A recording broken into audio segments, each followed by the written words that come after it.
I miss sitting in a room with friends and arguing about dumb shit. Me too. Like this, right? Mm-hmm. You know, Yeah. it's not dumb. It's not even an argument, but just like conversating like intellectually about shit like this. And this is an opportunity to do shit like that, you know? Hell yeah. So yeah, it's Dylan, me cool. and Alex used to do this on a pretty regular basis. I'd get drunk and he'd get drunk, and then I'd go into his room and then we'd argue about something for like 3 hours. I think my only time, definitely, Skip, I think I met you at least twice, but I think both those times we were arguing. I don't doubt it. I'm extremely I'm almost dead argumentative. serious. I was like, oh yeah. He's like, oh, hey, Skippy. I was like, dude, oh yeah, I remember him. I was like, we fought about something. I argued with him I one was like, time. I don't remember what, but but I like arguing with you because it's like at the end we're all friends. Like every time I argue with you, I had more fun after. We'd wake up the next morning and be like, that was fun. That was fun. Yeah, no, it's always great. I mean, listen, if I can't call you stupid, are you my friend? You know? I don't think so. No. That's what I think. Yeah. I mean, one time, like me and my brother, I don't remember what it was about, but something we were like in our teens and something happened and he punched me and then I started wailing on him and then he put me in a headlock, like grapple hold thing. And I started like choking. My mom came up screaming like, and then we both looked at her like, hey, literally in the midst of me being in a headlock choking while like he's been hit, like whatever's, we're on the floor. And we both like just stopped looking and we're like, Mom, it's fine. We're handling this. Is us handling. Yeah, I was like, we both like looked at her like, what are you? Why are you so upset? Like, this is all. There's nothing wrong, Mom. Yeah.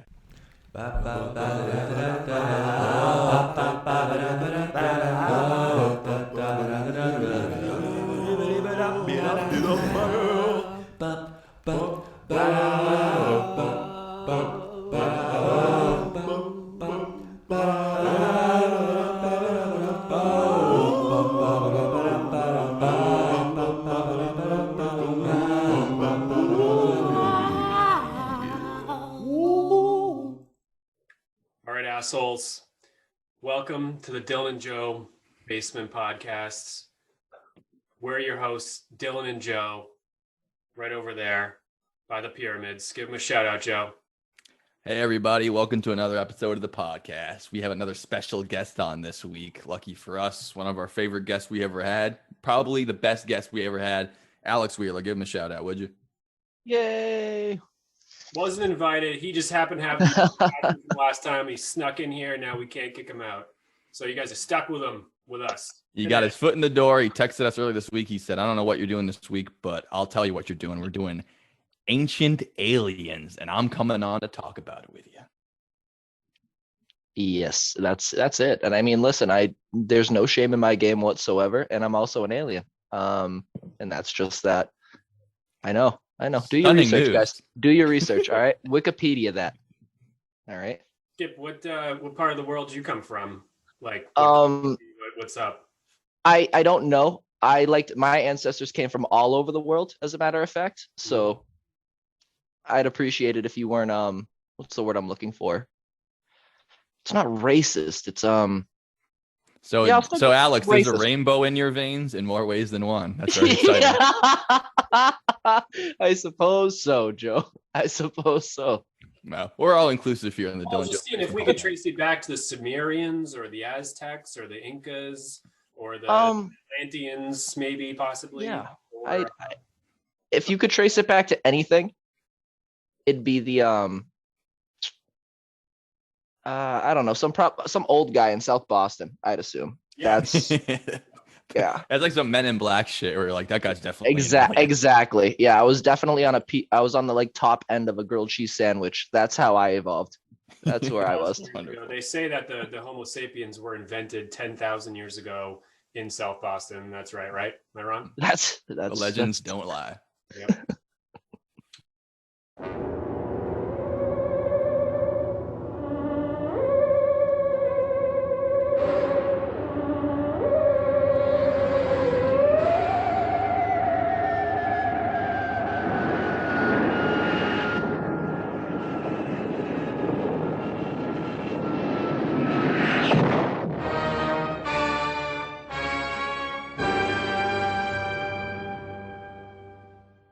So let's get into it, Dylan. We're talking about ancient aliens today, or ancient astronaut theory. The idea that extraterrestrials were instrumental in building some of the biggest structures of the ancient world, perhaps seeding DNA and changing the world for the world we know it today would be nothing without these extraterrestrials coming down and interacting directly with human beings who worked together with them or worked for them, is the idea, if I'm not mistaken.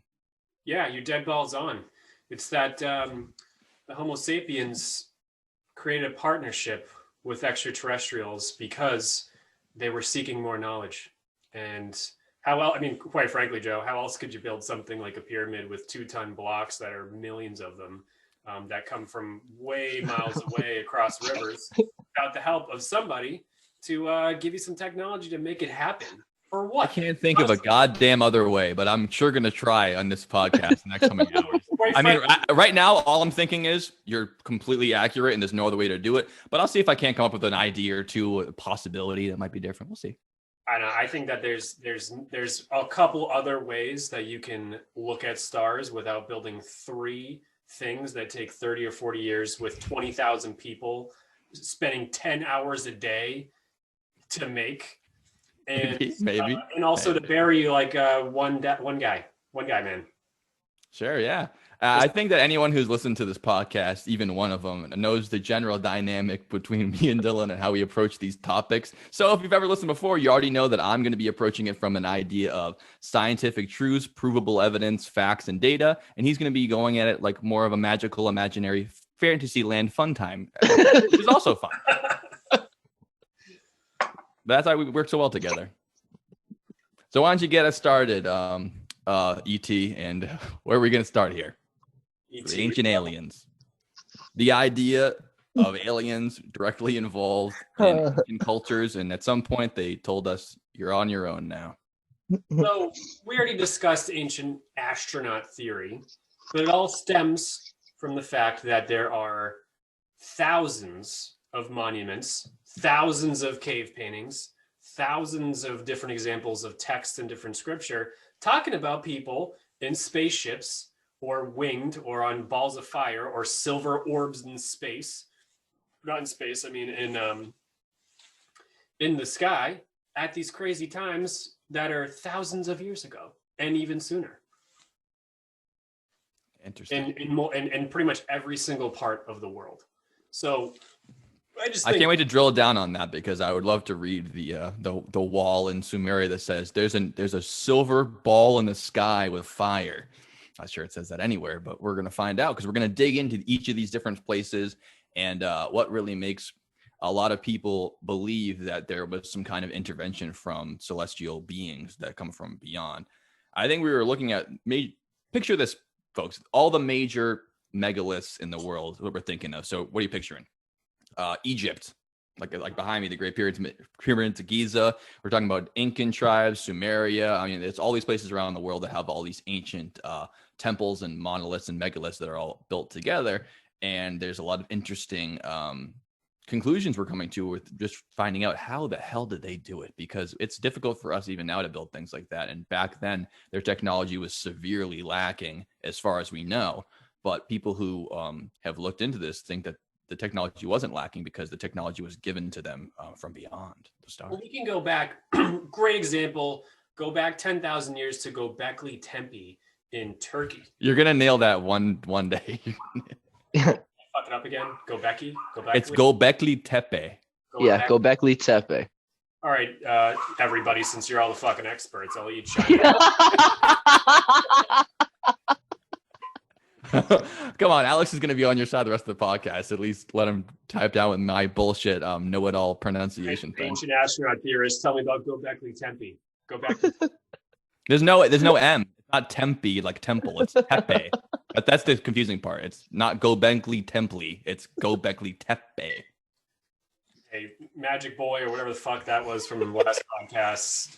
It's never going to change. You sound like the old ladies who call it Chipotle. It's called Chipotle. You read the letters. Or I was going to Price Choppers to go. It's like there's no S. Just read it. Price Choppers. The Victory. They used to call it. You know, I'm adding a plural thing. Like I says to him, it's such an old person. Where the fuck does that come from? The Burger Kings. Or does it come from the Anunnaki? I mean, how old are you? Who's to say? Oh, we have to talk about the Anunnaki at some point here for sure. I'm going to get there in a second. I wanted to talk about Turkey for 10 fucking seconds because it's just one thing that, all right, is it aliens? Probably, but we don't know. And just to set you up, Göbekli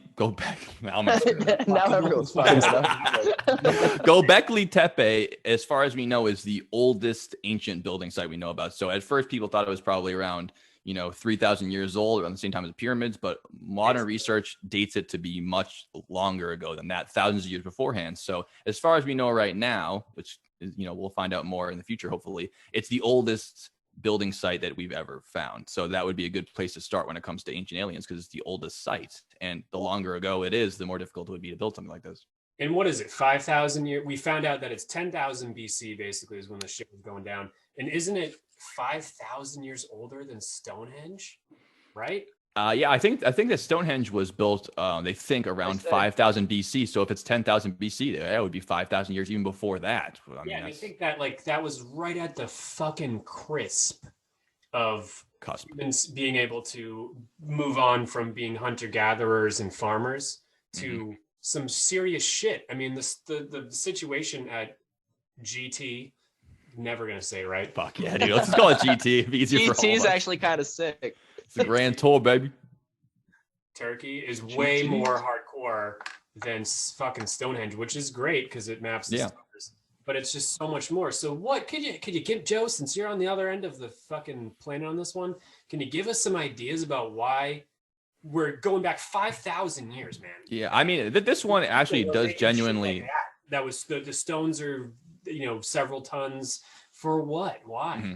Yeah, this thing does genuinely stump me. I mean, as we're going forward, I'm going to have more to kind of, I'm not even bringing up evidence to refute what you're going to be saying as much as I am going to be asking you, well, who the fuck told you that? Because a lot of these things are coming up with, people who might not be experts on the subject. But this one in particular, it's a tough one to say. I mean, it's odd that we all group humanity together as one chunk. And historians are finding out more and more that it's not really fair to group humanity into one growing chunk. I mean, the way that we exist in the world today is a globalized world. So all of the world knows what the world's doing at all times. So we kind of advance and modernize together. Some places take longer than others. Wealth is usually a version of that. But the islands of the United Kingdom were, developing in a very different way than the Middle East was at the time. We know just because of, historical accuracy that the earliest farming that we know about in the world was happening in the Middle East and the Fertile Crescent. So I'd imagine that places like Turkey, like Egypt, like Sumeria have some of the earliest versions of not only farming and agriculture. And farming and agriculture means you have a surplus. The more food you have, the more time you have to build giant stone temples, maybe even a pyramid one day. So my closest guess to that is that we just were way off about when farming started and when these building projects started up. And that can definitely be a factor in that. But I didn't think that it would have to be completely linked to Stonehenge. I mean, the fact that people in the British Isles were deciding to build structures like this is fascinating. And it's so long after that. But it doesn't mean that humanity as a whole all discovered farming and then everyone got the email and said, oh, no, we do farming now. I mean, it took a long time for people to get on board with that, especially in Northern Europe and even in Asia. So what is the ancient aliens idea about Göbekli Tepe? Is it just because they don't know how it was built?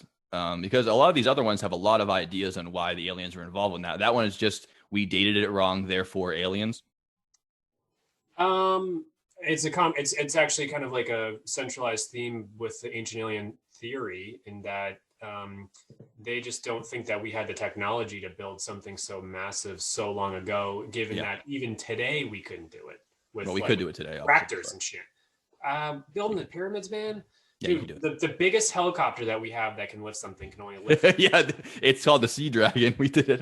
Actually, we didn't release that clip, but we're gonna release that clip. We talked about the Sea Dragon. It has the power of what, like 10 gorillas. I mean, like it's pretty legit. Yeah. But I think go ahead. Sorry. It's insane. 2-ton blocks, man. Yeah, I think that the issue we're going to bump up against as we go forward with the podcast is the same issue that a lot of people bring up when they write books about ancient aliens, is that they ascribe modern ingenuity to ancient people. So they're first of all, they're are thinking that these people are much less intelligent and can't handle themselves in the way we can, because we're modern humans, we're much smarter, we obviously have access to more information than they do. But it's also ascribing our modern technology to them, including saying, well, how do you build a skyscraper? You have a crane, you have steel. Yeah, go ahead. May I? That's the thing. If that's the case, again, and I'm not going to talk about my actual opinions on ancient astronaut theory as of right now. Why not? All right, get them off the podcast. Yeah. Well, no, shut up. like later on, I will. But it's like, if that's the case, then how the fuck did they do it? If we can't even use our modern technology as a kind of baseline as to something we're not even able to do now. We could not build the pyramid of, what is it? Giza, the Great Pyramid of Giza. Yeah, there's 3 though in the Giza plateau, right? The Khufu, biggest one, I think, is Khufu. It's something like that. But we couldn't do it now. We couldn't do it with modern tools. I don't understand why people are so dead set on us not being able to do it. We're incapable of building a pyramid. I don't know why that's. I think we're capable of doing it. I think. Okay, so let me rephrase what I was just about to say. So maybe it's more,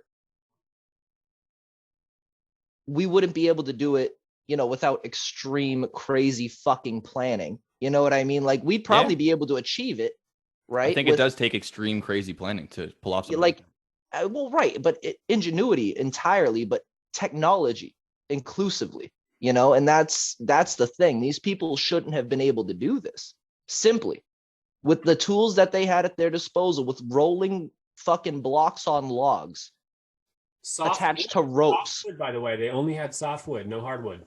Yeah, the 50-ton blocks on soft wood. Are you saying that the wood would have crushed under the weight of the blocks? This is exactly what I'm saying. Okay, so they've never tested this out or anything like that.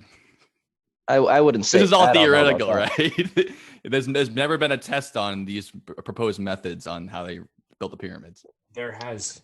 There's been there has, and the wood didn't get crushed under the blocks. They rolled over just fine. Let's also go into the actual building materials, because it would be easy to say soft wood. You're going to want to say soft rocks as well, because most of them are built out of sandstone, which is some of the softest stone that we have, or that we know about in the ancient world. If you take heavy pounding stones, a stone maybe like granite, a heavier, denser stone, you can actually carve and shape these blocks with that stone itself. In fact, the major reason we think that they built the pyramids at Giza is because Giza was a quarry. It had a ton of sandstone and granite at the site, so they were able to build it there. I mean, why would you worry about shipping it down the Nile, or all these ideas about taking stones from all over? There's no way they could have had stone from there, because there's no stone there now. Yeah, they took it out of the ground and they put it up on the pyramid. Well, because if it was a quarry, then there would be evidence of it being a quarry, and there is, and that's why we think that it is. Hardly, definitely is. Hardly evidence other than dug up rocks. But this is going to be a podcast of arguments, and I can't. It is, and that's okay. That's okay. I got a wild card for you. Mm-hmm. How come if you take the perimeter of this is going to be the whole thing too, right? You're going to say, I'm going to make up this imaginary flaw that happened, and then you have to prove it. No, I don't. No, I don't. You're making imaginary problems that the rocks are going to crush the wood. There's no evidence for that at all. It's soft wood. What are you talking about? I know. I think we need a field trip, boys and girls. That's not good. We can't do that. Check out the YouTube channel. Oh, sorry, Dylan. Go ahead. I jumped down your throat. I was going to say, there's more than just that. That's just like one theory. There's, I forget which pyramid at Giza, multiply the height times 2. And what is it right here? The perimeter of the Great Pyramid, when divided by 2 times the height, gives a number which is equal to pi. Wow. What a coincidence that is, because pi is usually dedicated to finding out the radius of a circle, right? Or the circumference of a circle. These are mathematical numbers that just don't pop out of people's asses. No, they don't. It takes a lot of mathematical planning to be able to build these things. And I think before we should go forward, I should be clear. All these sites are amazing. And it is truly mind-blowing that they were built at all. And that's why there's even an inch of daylight for people to think that there's no way people could have done it, because they're so impressive. And I agree. They are impressive and very difficult to build. Well, not impossible, though. Is that throughout the past, thousands of years, I don't think people thought aliens did it. They just said this was human beings. Now we got the goddamn time. to put in the time. Well, they had the time. Let's be clear. They had a lot of fucking time. They had more time than we do, I'd imagine. Thousands of years. Built a fucking pyramid. They were farming and getting sick from plagues. That's the last I checked. You know, the people who building it weren't farming at all. They were dedicated workers for their almost the majority of their life. Right. And now we're getting, these were myths, these were legends, the things in the sky or whatever it was, and these were stories. And now people are starting to go, maybe there's a kernel of truth to those things. Maybe that there was extra help. Maybe that someone came down and said this civilization needs a little bit of a kick in the butt, or we're going to invent them, whatever. That's a long story. But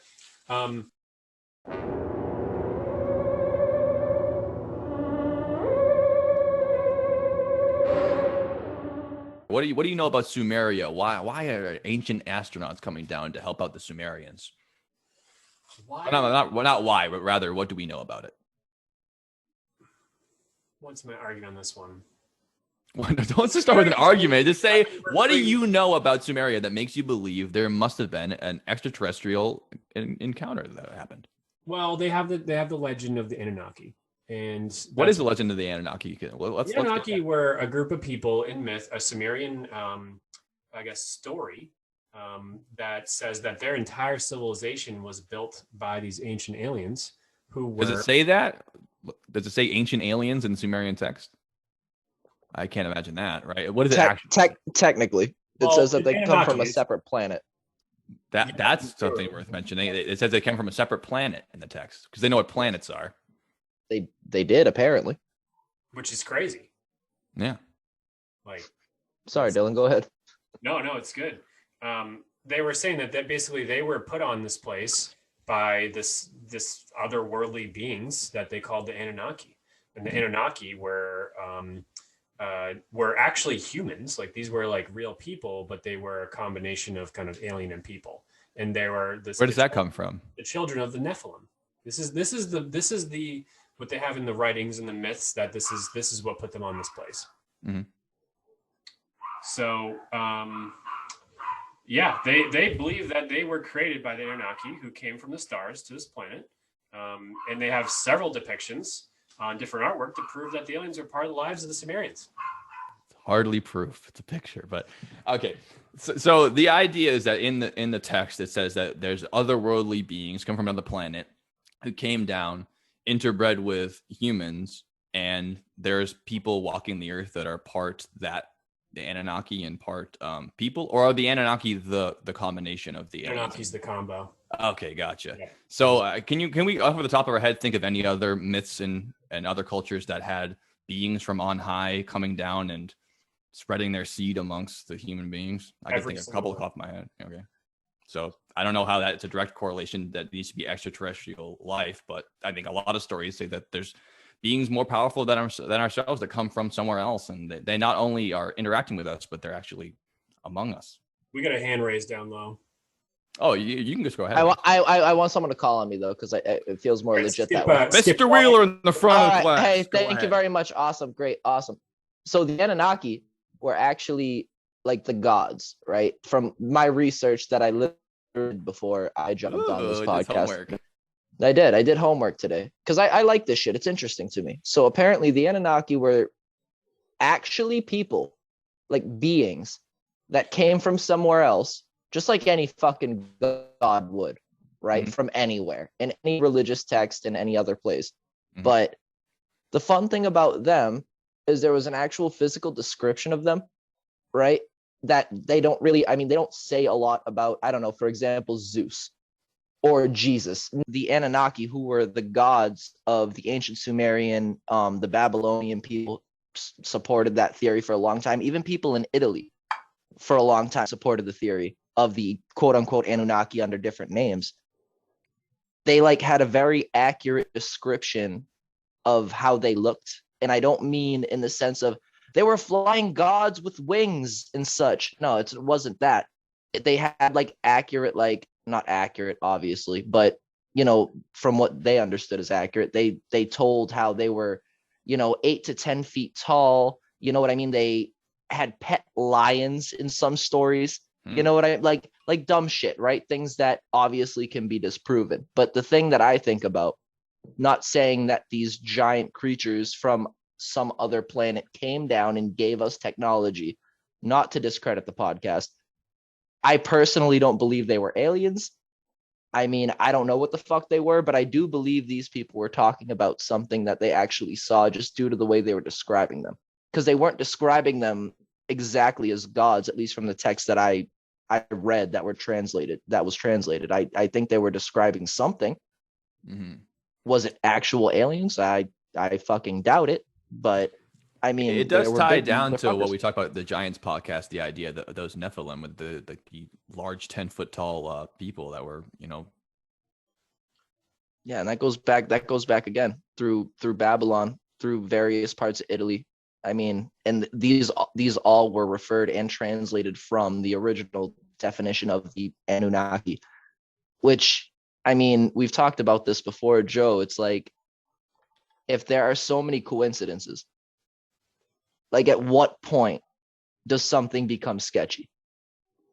At what point? Man, I mean, I'm feeling on that one big time. Is that I am not the expert here, that none of us are. I think that, but all these civilizations from around the same time are telling the same story, having similar paintings, and there's just got to be, like I said, a kernel of truth to some of this stuff. Oh shit, we lost Joe. He got so pissed off he left. he's like, fuck this. There's a lot to talk about. Yeah, there is. This could just be knowledge people need to know. We need to spread. This is it, man. We gotta fucking break the worm open because Joe left us. They're trying to silence me, man. He disagrees with us, so we.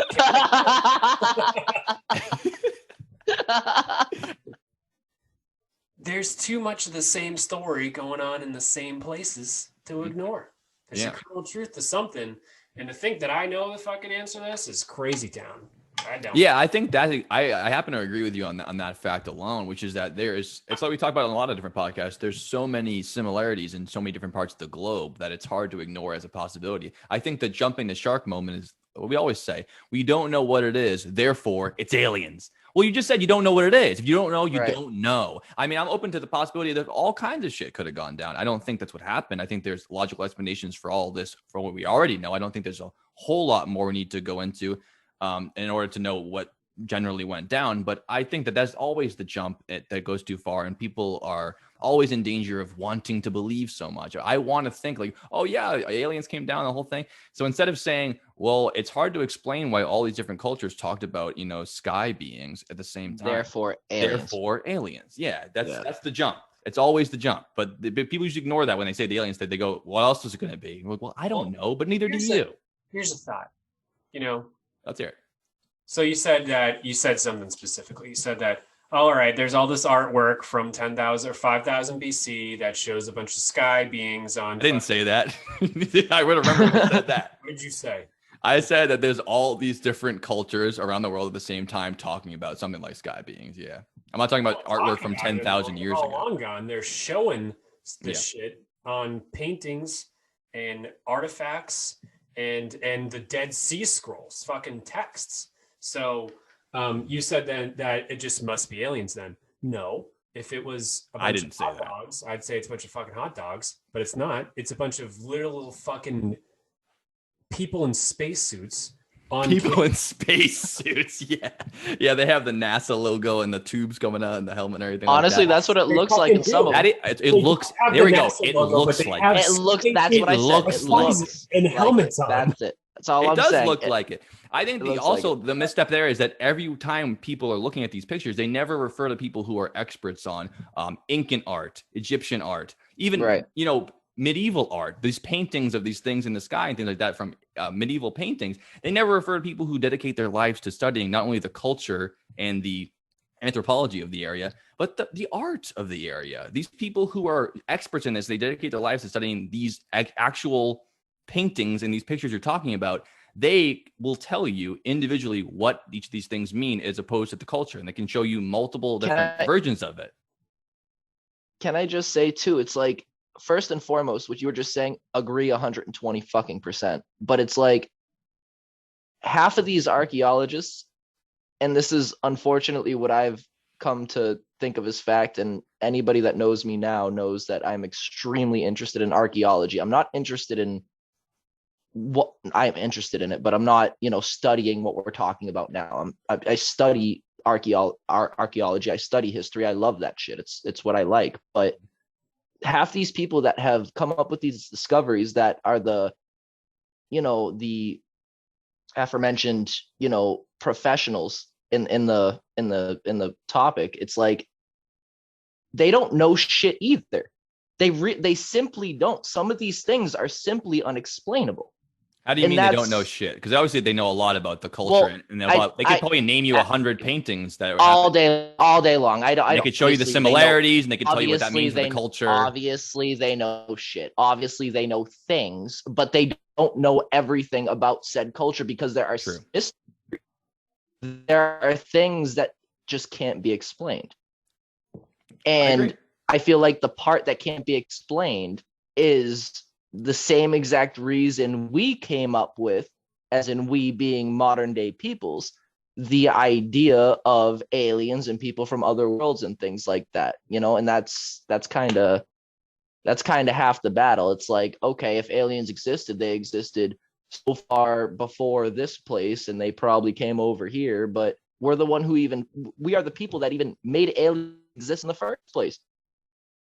17 million that any of us have known made them up as a civilization.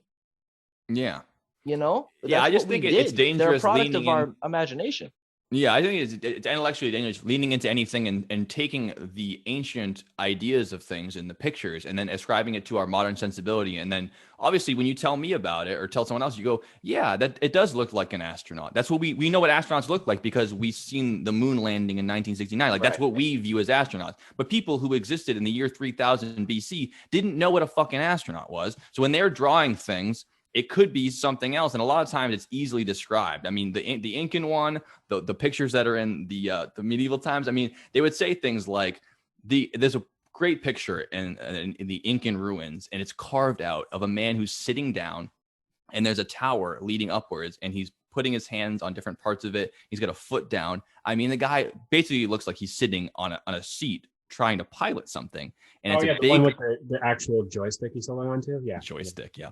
And it's a giant tower leading up. And then there's something in the sky. And then underneath them, there's curly lines. And so everyone looks at that, goes, well, that looks a whole lot like a rocket ship. I mean, he's sitting in the pilot seat. There's flames coming out the bottom. It's shaped like a rocket and it's going into the sky. And up there's the aliens. But people who are experts on Incan art and culture, which I am not, I'm only listening to them, they know each of those symbols individually. The giant tower is the world tree. It's what they believe that the world is sprouted out from, and they have pictures of them everywhere. Not all of them have people sitting in a nice pilot seat, but they're the world trees everywhere. In the sky is the sky bird, the creator god of the Incan culture.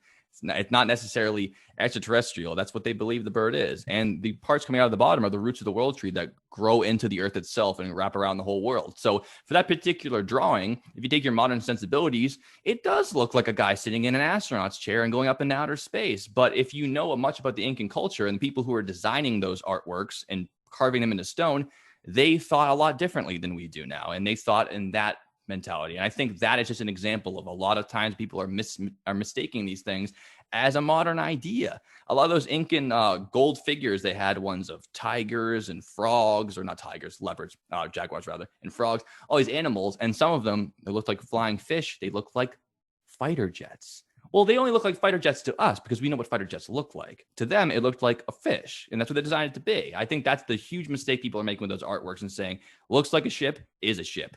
If you asked an Incan at the time, I'm sure they'd probably say, what the hell are you talking about? It's obviously a fish. What do you say when they actually talk about these things and they mention in a text that here's the painting and and this isn't me speaking, it's just like, for example, one of them is like a Sanskrit Hindu text mentions flying crafts called Vimanas? Yeah, which were used to carry the gods and come down from the skies. And these were written thousands of years ago, and they have a name for the craft that brings their gods back and forth. I mean, what the hell is that about? Have you looked into Vimanas? Because they're built like carriages. They look like giant carriages. They describe them in the text the same way. They have wheels rotating all around them. They're a large carriage coming down from the sky. Obviously, if these things were actually built, they'd be super non-aerodynamic unless they had, you know, space powers. Obviously, I won't leave out the possibility there's technology we don't understand. So maybe they could build the least aerodynamic thing in the world and it could fly. But Vimanas is, I mean, that's the kind of thing I'm trying to talk about here. Explaining away each and every individual little nitpicky bullshit thing is going to be ridiculous because Vimanas is one part of the text. Do you know how long the Hindu texts are? They're over a million crazy pages. Long. No one's, I mean, most people have, even experts haven't read all of them. It's insane. And to take one or two passages out them and say, that's all the evidence I need. Obviously, they're talking about fucking aliens. That seems more wild to me than having to explain what a Vimana is to people, or what even people who are Hindu believers now are not firm believers in Vimanas. It's part of the text. It's part of the culture and the beauty of the ideas of them. The picture I'm looking at looks like a giant dick. Is that Himana? That's not how it's described in the text, but people have designed versions of it to make it look more like something that you could actually fly around in. They look kind of like, I've seen versions that look like speeder bikes in Star Wars. Like, oh, isn't this more like, the Star Wars version looks cool. From what I've seen, the Vimanas are kind of layered, kind of like temples type things. You know what I mean? Yeah. Almost like a temple. I have another picture on my list of pictures that is about a Egyptian light bulb that happens to be very big and the person's holding it, and it's I love the Egyptian light bulb one. That one is great. I was like, all right, I'm kind of confused. This doesn't look like Hindu, but that's what I wrote this picture was about. I know exactly what you're talking about as far as Himanas go. I was just confused because it was under the picture that I said was Himana, and it's a giant dude holding something like this. That's a big tube. Looks like a big tube, yeah. I've never seen a wiggly line in the middle that we recognize as filament nowadays because we know what light bulbs look like. No, it's the exact fucking picture. It's literally, it looks just like a light bulb. And the Egyptians, to us, it looks like that. Yes, to us, it looks like a light bulb. To Egyptians, I couldn't imagine. It probably was because we know this is a fact. Egyptians had batteries in pots. Right. Baghdad battery, man. That's that is a fact, and it's so easy to tie that one fact into now whatever you want to think. Well, this picture looks like a light bulb, and we've extensively researched these batteries, and we've taken them apart, rebuilt them, and it does work. That's an amazing thing about it. But how much research they went into developing and researching what this battery is, and if it actually works or not, is a lot. The amount of research they looked at the side of the sculpture, and they go, looks kind of like a light bulb. How is that equal? How is that equal? You can't give equal credence to both things. The guy I heard talking about it said, well, obviously they needed a light bulb to light the building of the pyramids. It makes sense. It's hard to see. It's going to be completely dark in there. And he said, well, there's not enough oxygen for the flame to burn. So they had the big light bulbs. Very smart. These are the people that are fucking spouting off the shit you're listening to. We've all even not enough oxygen in there for a light bulb, but the entire ceiling is covered in soot because of all the torches they used. But probably light bulb. Here's the thing: the thing that I watched last night that was I believe it was the Footprint of the Gods actual movie from like the 70s or something like that. Said there was no soot. So are you getting that? Where are you getting that fact from? Because I saw that there was no soot.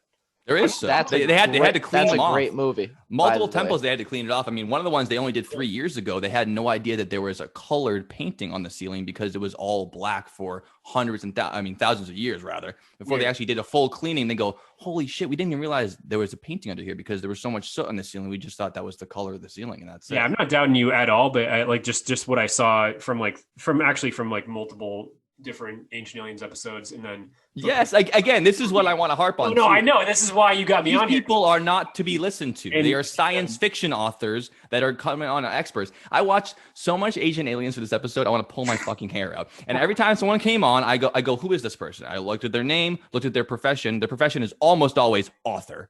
None of them have any scientific background at all because is the author of Legendary Times or something like that, and it's a publication that is. You go on the website and it's like from 1995. Yeah, they can't actually get any scientists to come on the show, and I mean that could be a detriment to the show itself because people don't want to be associated with it, which isn't fair. So like I've seen a lot of episodes, and they do bring on people with PhDs in something. They really they should. That's good. They should. But most of the people who come up quite believable. Most of the people who posit these ideas, they back with zero evidence. Their evidence is always what else could it be, and they're professional science fiction writers. So I don't know why I'm supposed to be listening to them about these different topics. If they said, well, there's no soot on the ceiling, there is. So I mean, there's multiple different temples that had it on there, and how else would they light the thing? Well, the house, what they like to think is this picture that looks kind of like a light bulb. That's just not enough evidence for me to stick my foot in and go, it couldn't be anything else. Well, here's my thing. We've all seen The Mummy Returns or The Mummy. Oh my God. Just fucking buckle up for a second. Okay.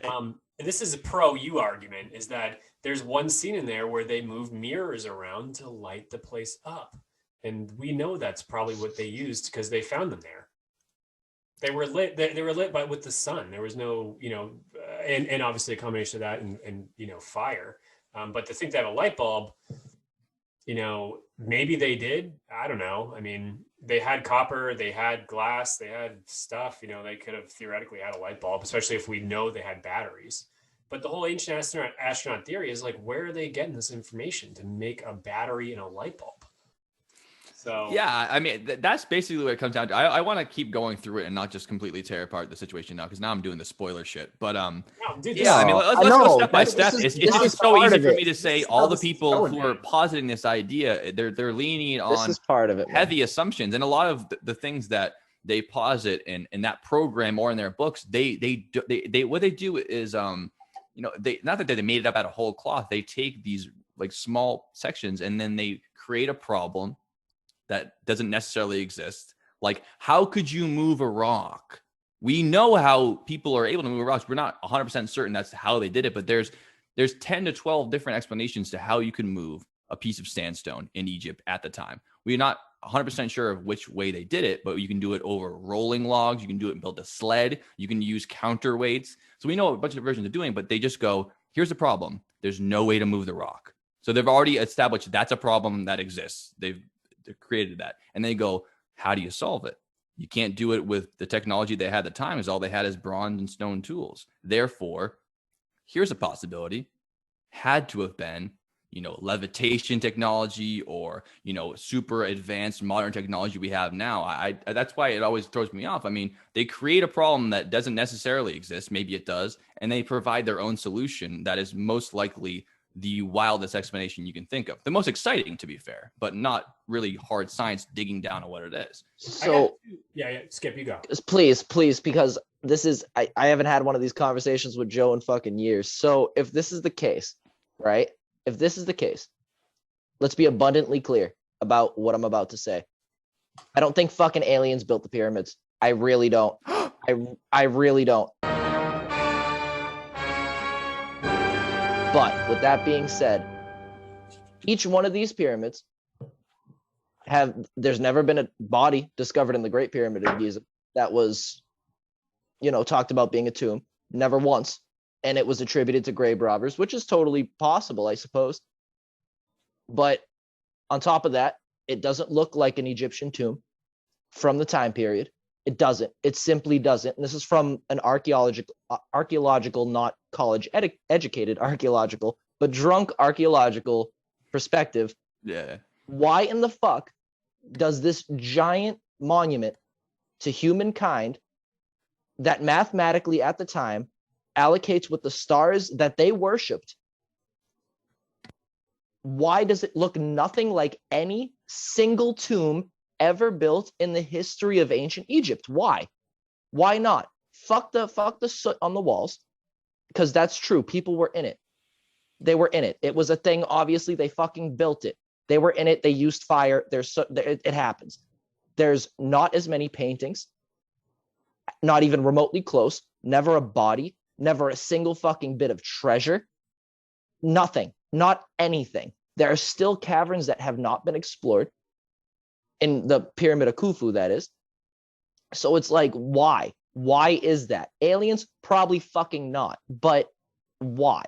Nonetheless. Because it does not... Again, we can go fucking 20 miles in any direction and find bodies of important people buried with important things. Not a single... Nothing resembles a tomb in any of these pyramids. And that's the explanation we got as kids reading our textbooks. That's the explanation we get in these history documentaries that I know I watch before I go to bed. Like, that's the explanation I've gotten. And it can't be true. It can't, because that does not go along with the cultural norm at that time. And that right there is archaeology. It doesn't fit. and I'm asking why it doesn't fit. And I'm going to add some two pieces of value to that. And you're getting onto something that I think I'm going to get onto, if I am guessing properly. Go for it, dude. They think that, or some of this theory is that the pyramids of Giza had to do with an ancient power grid that is broken now. We can't have access to this now. But thanks, Joe. People can't see me when I overreact to what you say. You always do that. It's me being sneaky, but it's kind of annoying. I'm sorry. Oh, no, it's all good. 3 pieces of supporting evidence to this one, everybody. It is the fact that they have, am I wrong? The top of the Great Pyramid of Giza was silver, right? Wasn't it silver? I thought it was gold. Gold. Okay, thank you. Gold. It was gold. When was it gold? What? Before someone either... It was before it is what it is now. So there was like a capstone on top of the pyramid. Yeah. I don't exactly know how it left, but in its conception, there was a golden, like the top of that pyramid bit there. It was all gold. Yeah, that's the idea. Like I've heard that before too. A conductive type of thing requiring massive amount of resources to put this together. Yeah. So could this have been part of like an ancient power grid? I don't know. Have we seen evidence of this in actual modern day history? Yes. And that's at Coral Gables, Florida. There's some dude who, back to girls who don't like boys, and the guy gets mad about it and then devotes his entire fucking he's an incel who's like, I'll show you.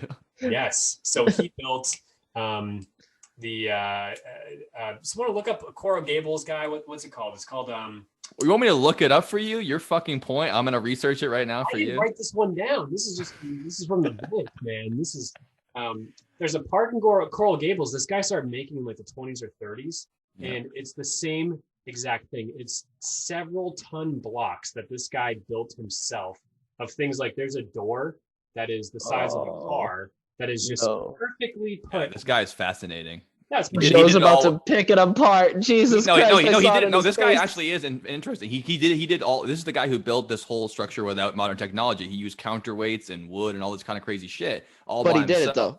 But he did it. Yeah. He didn't need to use any drills or any engine or aliens lifts or hoists or anything. But there's like a couple photos of the construction, and there was a like giant telephone pole with a box on it. That was there during construction, and it wasn't anything that was to provide leverage or whatever it is, but he had some sort of energy source in there. So you think he cheated? Helped him lift things, and it's along the same lines of like, is there some other, and there's an example where you can actually walk into a place where someone pushes on you or pushes on your arm or whatever it is once you get in there. So like that you can push you over or whatever it is, then you walk in this area and you're like super strong. Like it does something with the gravitational field. I think we lost Skip.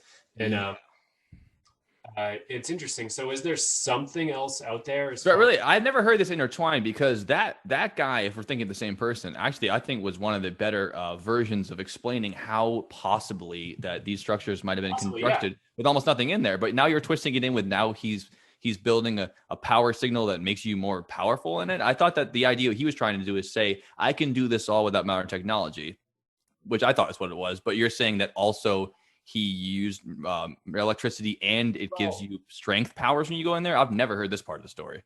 This is blowing my mind. Yeah, well, if you want to go into two different things, is that they believe that, there is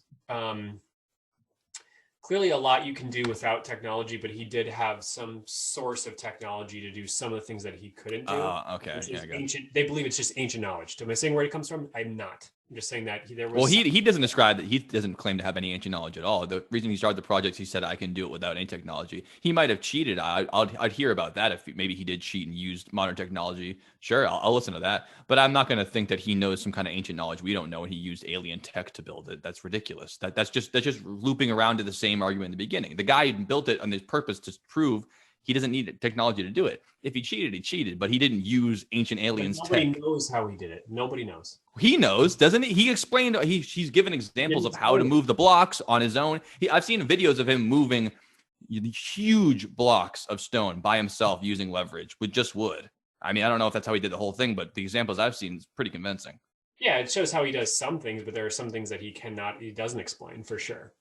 I'm not sure that he's been withholding any evidence about it. I didn't know that. I think he is. What is he not explaining that he can do? It's been so again, I wasn't prepared for this guy, but it's been a while since I've seen it. But there are parts of his park, his like amusement park that he made because his girlfriend didn't like him. Mm-hmm. He spent like 30 years doing this. Yeah. That isn't explainable. It's too big. It doesn't. His technology couldn't have done some of these stones, like some of the keystones he puts in there, and some of the. I don't think that's true. I think that's just people describing it afterwards because it's annoying to figure out that a guy could do this with way too much time and way too much effort on his hands, and that he could accomplish it, and he did. You can go there and see it, and people are still. Well, there's some parts he couldn't do. What part? Well, there's a part where he couldn't have possibly. They think that he did it. You can fucking go there and see him. It's there. What more do you want? There's something with this thing on the telephone pole that goes missing.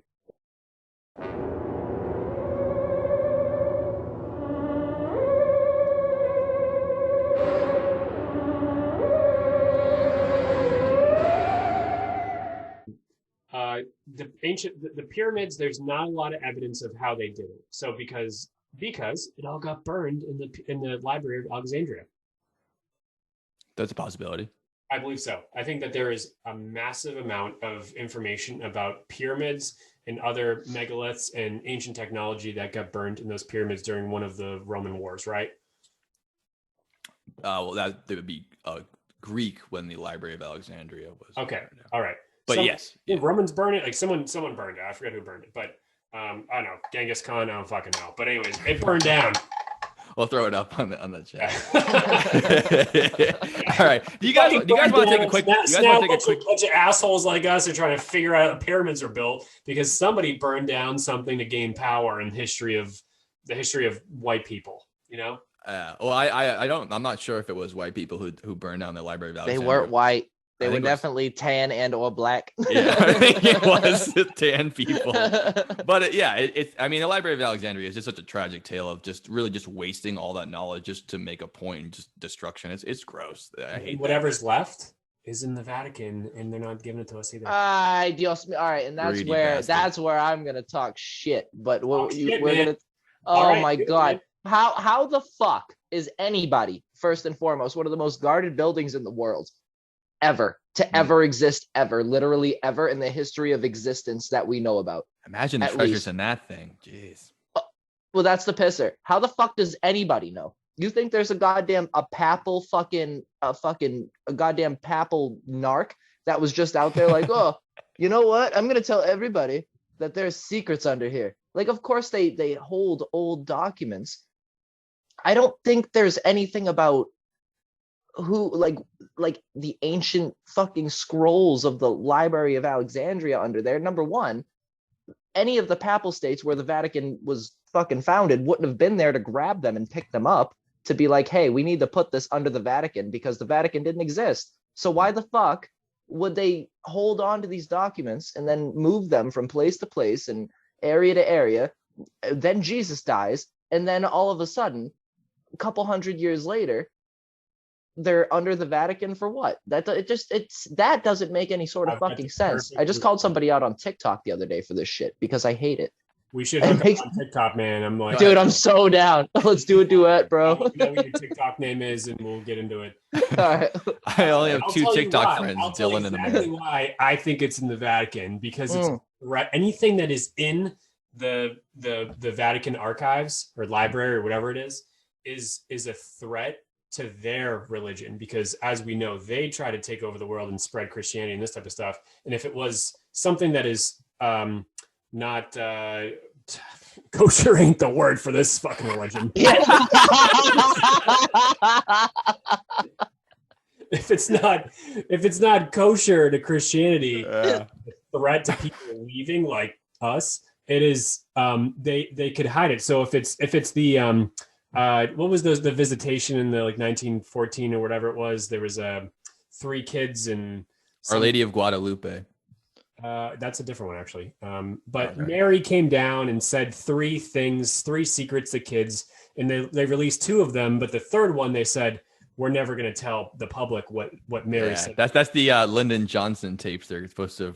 And the kids are still under the Vatican to this day. To this very day. They told us 3 things. One thing we found out afterwards was true. The second thing was the lottery numbers from 5 years ago. And the third thing, you don't want to know the third thing. No, it's something like the apocalypse or whatever the fuck. I don't know. But like, or that like, hey, you guys were created by aliens, or hey, right. Or you guys we love it that was the big secret. Or this is all simulation or something. Who knows what it was. But who knows if the story is true at all? There's 3 children told it. I don't give a fuck what they have to say. That's a good point, actually. That is a pretty valid argument. That's one of our ghost rules, right? Make sure that it's more than one circumstance, and then make sure that the kid didn't tell you. They're not kids. More than one person saw it. And I remember the other one was, but and you're not fucked. You're not like wasted. Oh yeah, you're mentally stable or whatever. Yeah, you're not like influenced by an external thing like alcohol or drugs. Sure. Yeah. So yeah, the kids, whatever it is. So like, I think the Vatican has the perfect excuse to hide stuff like the Ark of the Covenant, for example, from everybody else because it threatens their global domination. I mean, we can use that example for anything, though. Yeah, I can get down with that's the reason why. But he's saying, how did they do it? Why would they know so far before the Vatican was ever built or conceived to hide these documents that were one day in the future going to threaten their global domination of Christianity? Because I'd be confident in saying that the Vatican was founded probably 1,000 years after the Library of Alexandria was burnt down. So why the fuck were there Vatican priests running around the middle of fucking Egypt, gathering up all these ancient scrolls, being like, oh, we got to hide these so nobody knows that Jesus doesn't exist? You know what I mean? Like, why? Missionaries were everywhere back then. There's the this is before the foundation of the Vatican, though, right? This is before the Roman Catholic Church. When Jesus died, Christianity was kind of sort of formed, and by like took a couple hundred years, but yeah, I'm pretty sure the Library of Alexandria burnt down before even the foundation of Christianity. We'll make sure. We'll put it on the video to make sure. Please, I'm pretty sure. I don't know, but I'm you on that.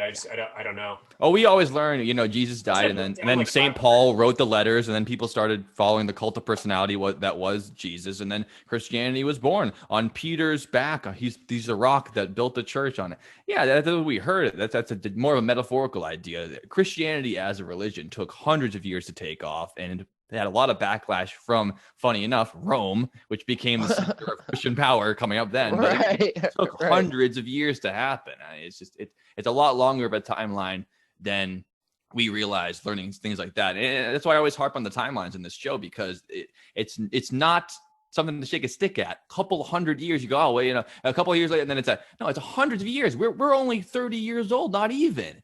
100 years? How about 300 years? It's a big fucking gap. It's huge. The 5,000 years between Stonehenge and Göbekli Tepe, big gap. It's something look to at 100 look years from now to 1920.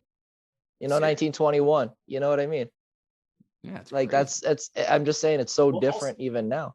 Oh, it's so different. And one of the crazy things is that, like, we didn't mention this yet, is that this is more of a Joe argument. Is that so? Even if you go back to 1,000 years.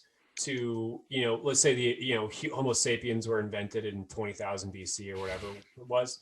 Our brains really haven't changed since then. So you got to think like me, fucking Skip, goddamn Joe up there. Where in 10,000 BC, just we're taught different things. Our brains still function the same. Right? Yeah. Biologically, we're identical. So to think that we weren't smart enough to do things back then is not necessarily true. It's that we weren't educated enough on some things, which is why they think aliens had an influence of like speeding it up real quick to get shit done. But overall, it's the same brain. So can I say something real quick? Yeah. Again, this is something I'm like, I love this shit. I'm sorry to keep on like chiming in and shit. Are you kidding me? Chime away. Yeah, I want to smoke too after this because this is really getting my fucking dick hard. But so this is why I don't believe in ancient astronaut theory specifically. I thought I was gonna side with you, Dylan. I lied right to your face in the beginning of all this. I'm not. Yeah, you're in the right place. I'm not. I know. I'm sorry, but don't gaslight me. I was really looking forward to arguing with both of you guys, but no. I think that humans don't get enough credit Like, why the fuck Joe thinks couldn't humans do these great feats? With that being said, I think I do agree with you. This human knowledge as a whole was lost. I think humans are a lot older than anybody gives our society and civilization credit for. I think there was a huge situation, a catastrophic event, whether it be the stupid fucking flood that ancient astronaut theorists and alien people think about, or it was something else. But I really truly believe that there's something that happened that fucked us up a lot. But I think that there was there weren't people in Baghdad making batteries out of clay pots and fucking various materials. There wasn't. It's not a coincidence that the three Great Pyramids of Giza and the Giza Plateau, rather, that line up specific with the Belt of Orion, are completely electromagnetically like sane. You know what I mean? Like, they have electromagnetic properties. It's not a complete coincidence that there are bunch of different caverns that can't fit a human being that run under each and every single one of those pyramids that used to line up exactly with the Nile where it was, 7,000 years ago, 6,000 years ago. That's not a coincidence. It can't be. It can't be a coincidence because it's there. There's no coincidence if it's there. I'm not theorizing as to what the pyramids. What I'm saying is that they were more than what we're giving them credit for. It's just like, it's confusing to me because there's a part of my brain that there are unexplained happenstances in history and in archaeology that actually cannot be explained in any way, shape, or form. They can't, and a part of me says that, is that more us simply not knowing? Because at this point, obviously, we are scientifically as advanced as we've gotten, obviously, because that's where we're at. But why the fuck? I don't know. Maybe when yeah, maybe. But why the fuck can't we explain, again, everything that I was saying before I broke up? Why the fuck can't we explain that these pyramids look nothing like tombs? Why the fuck can't we explain why, I don't know, geometrically and mathematically, some of these ancient monuments share mathematical principles with our actual globe and the stars in the sky, in civilizations, ancient civilizations that never should have had any sort of, communication with each other? Why is that? That's my only point, and that's why this whole theory it's interesting. Is it real? Absolutely fucking not. But is it interesting? Whoa! It's up for debate. It's up for debate. Okay, yes, it is up for debate. But you believe it's not? Yeah, that's fine. Is a cigarette buzz real or not? I mean, you're talking to the right people here. We all got buzzed our first 16 packs. It's interesting, man. That's it, and that's what it is. Because again, we can't explain it. And that's nothing to fucking shake a stick at. You know what I mean? That's not something to really fucking talk lightly about, because we should be able to explain these things, and we can't. You would think. And there's a lot of things we can't explain. I mean, even within the past 100 years, we couldn't explain why when a sperm and egg come together that they look like. See, but parents. That's biology, Joe. That's biology. That's completely different. We can't explain why dark matter exists. That's different. Yeah, we can't explain that either. But now we can explain. Now we can explain why.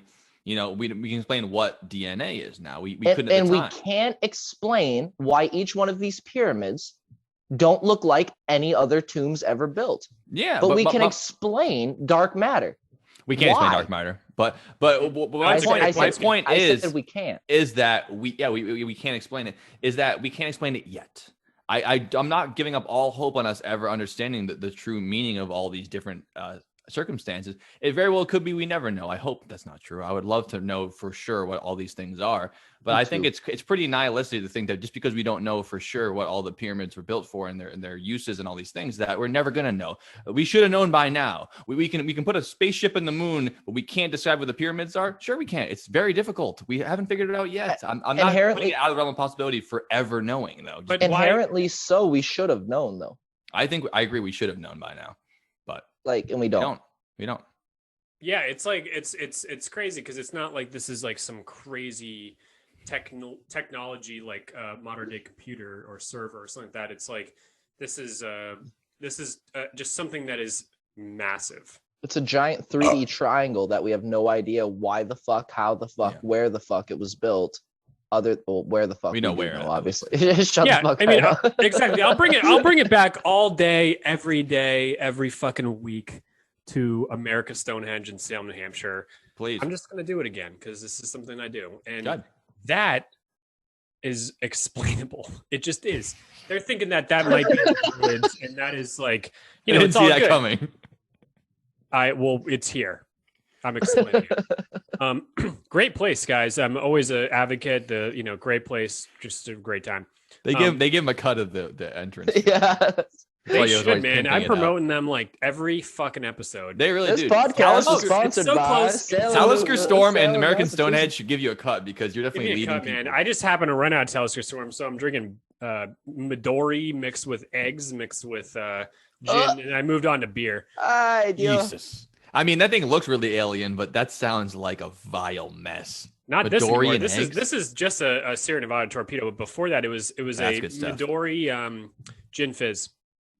And I didn't shake it enough, so I was drinking just like basically raw eggs that weren't shaken enough. It didn't turn to foam. Dylan. Just like a gooey Midori. That's how you get a face hugger to pop out of your chest, man.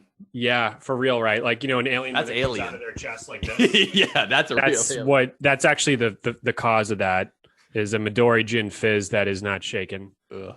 Like just take gin, mix it with some Midori, squeeze a lemon in there, and then just dump an egg in it. That's what I drank. So raw egg. If I'm being weird, just no, you're not being weird. Because I have salmonella. That's why I'm being weird. If I'm being weird, or I show immediate signs of. If I'm being weird, let me know. It's probably the beer, not the other drink. It's not the raw ingredients. It's definitely not those. Yeah, it's not the raw. It's not the egg white that like the Eggland's best. Couldn't be like styrofoam container egg white. God knows what state. Oh, you just pour out the egg. You don't have to crack the egg, just the straight egg. Listen, guys, don't worry about the booze. I just ate a full raw T-bone steak from Hannaford's. No big deal. I'm fine. Yeah, exactly. Everything's good. I'm paleo, baby. Like a Hannaford's in Connecticut, like just that's not Hartford. That is like around Hartford, like raw egg, not good. Hartford's, that's what it's called. What the hell was I talking about? I don't know. Pyramids, aliens. I don't remember. But yeah, do you guys want to talk about Easter Island at all? I think that's something. Yeah, we for do. Sure. Yeah. Joe, can you tell us like how the fuck you think those got there? I mean, they're not even from that island. Easter Island is. Why aren't they from the island? Because every time these claims come up, they go, well, they're not from the island. Why aren't they from the island? They are from the island. That limestone or whatever it is. All the geologists who study the site, they know that there's limestone on the site, so they carved it out of that. It's not so insane. The idea that it's not there is put in later to make it more exciting. They were there. They are there.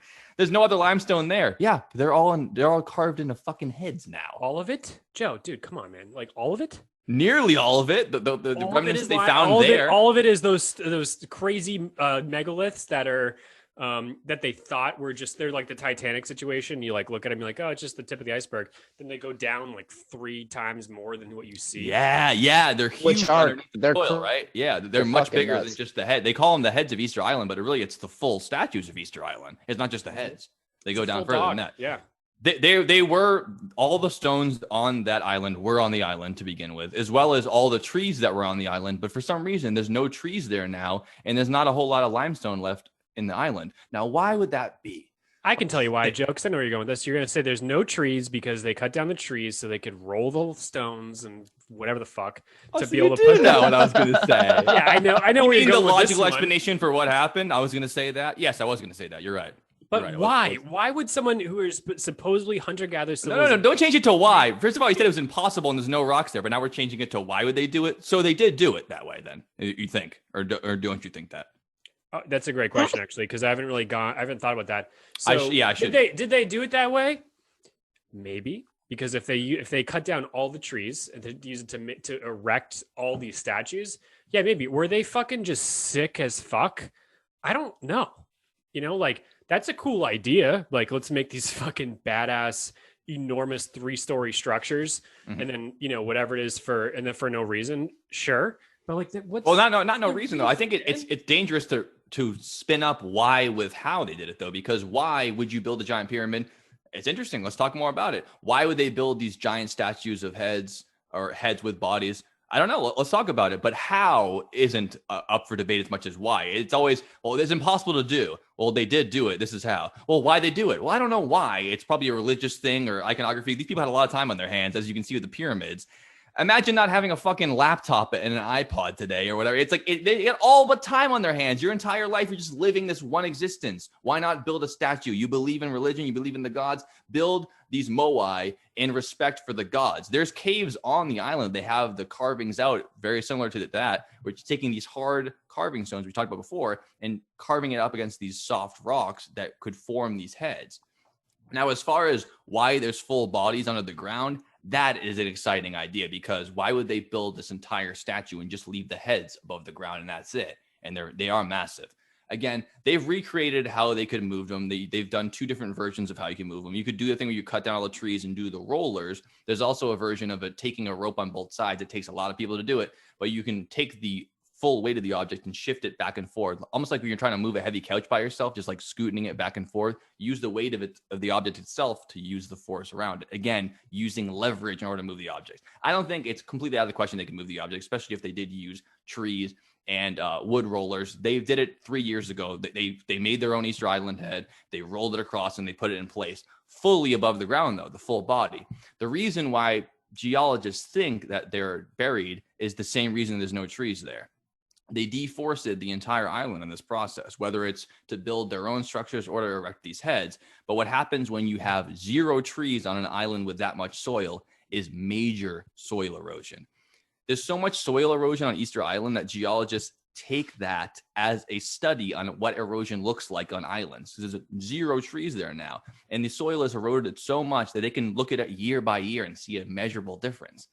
Erosion is not supposed to work that fast. But an island with all this topsoil and all these trees go missing, the soil flows down into the lower parts of the island and starts to bury these statues. I don't believe that the statues were buried when they first made them. I think most of them probably were standing as tall as they ever were, and they were slowly buried up to their necks in soil. And it's not just because of the strangeness that would happen. It's directly connected to how they were able to move in the first place. They're linked, I think. The most simple explanation is the actual explanation, and that is definitely the most simple one.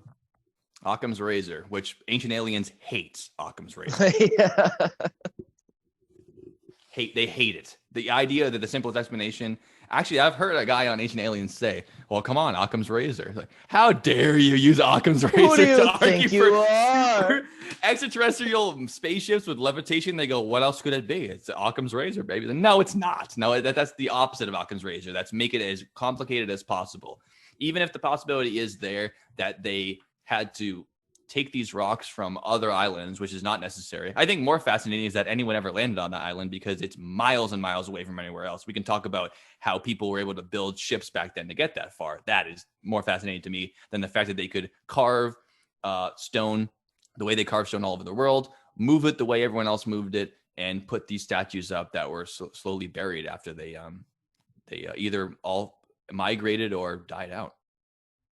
So correct me if I'm wrong. And on Easter Island, the people that lived there, the Easter archaeologically bunnies. Speaking, the Easter bunnies, they died due to, or they, don't live there anymore due to, starvation and just like lack of food, right? Mm-hmm. From the research I've done, and they even like resorted to cannibalism and shit like that. and it was like disease and all types of other shit. The weird thing about Easter Island, and I think the ancient astronaut theory behind Easter Island, a lot of it is beyond the statues, is more the fact that these people disappeared, right? It was an extremely quick process. Yeah. Right. So I've read things and watched things on the show Ancient Aliens, right? Just because I'm not gonna lie to you and say I haven't watched it. Well, I should hope so. Yeah, their ideas though, it's insane. Like I've seen people on that show say that like these people like got taken away in a spacecraft abducted. And left. Yeah, they left. They built the statues and were like, this is what we did now, and then they left. And that was it. Goodbye. Beam me See up, you later. Scotty. We're done. Gone. We're done with everything. See you later. Absolutely. I mean, what other possibility could it be? It had to be that. Right. No, it can't be cannibalism and, I don't know, starvation and, I mean, just that's what general convinces me things. so much. The lack of resources, the deforestation, and the population is what happened. It's not that there's a separate idea that happened. That's part of the whole process. That's why there's no trees there. That's why most animal species aren't living there. They grew too big for their britches. They tore down the environment, and they had to suffer the consequences. You have to leave or die. It seems that's pretty not cut and dry. That's to me. not to take away from the actual the feat of throwing those statues up either, because it's insane. It is impressive. It's absolutely insane. It's hardly ever been seen in the history of humanity, something like that, right? But I think it's also fucking insane to sit here and state that these people did anything else than eat each other after they made those statues, you know what I mean, and die of disease. Like that's kind of what happened, and they died, and that was it. And maybe some of them left, because they were seafaring people, so maybe some of them left. Absolutely. Hey, make way. The village of Montanui is all you need. All right. Yeah, it's super plausible for Easter Island, as well as like even you brought up a point of like the most crazy example is the Mayans and the Inca civilization, and the same thing is it's disease, war, cannibalism. They're gone. Everyone's like, why'd they disappear? The same reason why every other empire in the whole world disappeared. Right. Yeah. It's because they died. Yeah, like war really tore them apart. Like the Roman Empire, was a war-driven. They lived by the sword, died by the sword. They died off real quick. Yeah. Die or assimilate. So, like, I do think that. Yeah, there was the thing is like with the the Mayans, there was a fucking ton. I mean, there was it was almost the population of the United States. I mean, it was insane. They were a massive empire. They had one of the greatest empires in the entire world at their peak. Yep. Mm-hmm. Which is insane because they were not exactly an advanced empire from when they were in the whole standards, chronological point in history. Because in other parts of the world they were far more advanced. Oh my god, yeah, but that's why it's so mind blowing, right? You think that Mayans were like building temples and pyramids when Egypt was. It was thousands of years later. Yeah. I mean, we can see firsthand the Aztecs were written about in modern history, relatively saying.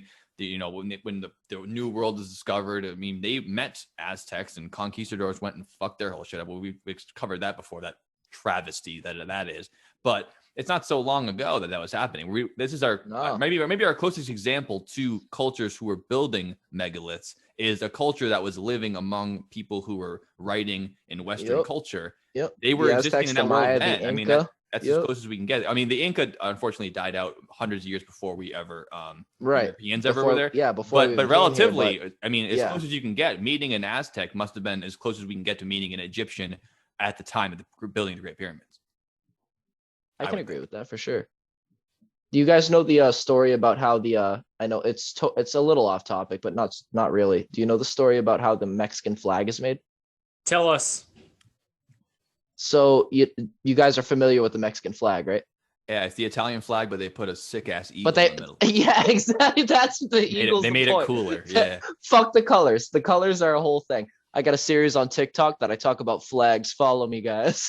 But I swear to God, I do. It's a thing I do on TikTok. Is it in your link tree with your OnlyFans or? Dude, it's fucking no.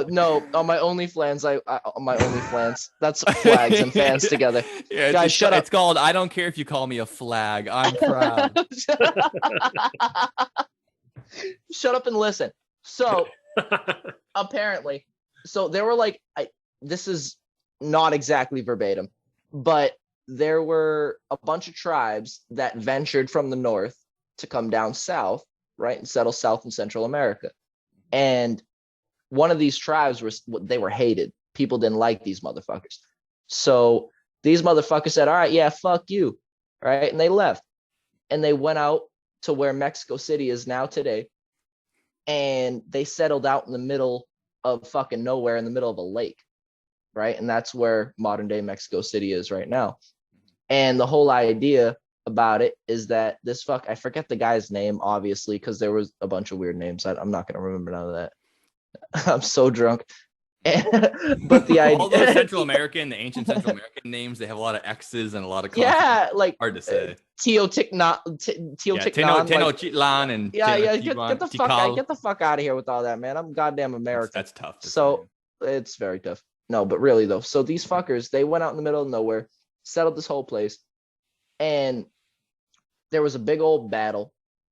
Guy who settled and like made the Aztecs was like, hey, fuck you, killed a motherfucker, threw his heart in a lake, right? Apparently from the lake, a cactus sprung from the heart, right? A cactus sprung from the heart. And the Aztecs got kicked out of their place, and then they went back to this lake. It's a big old story. Look it up. It's fucking nuts.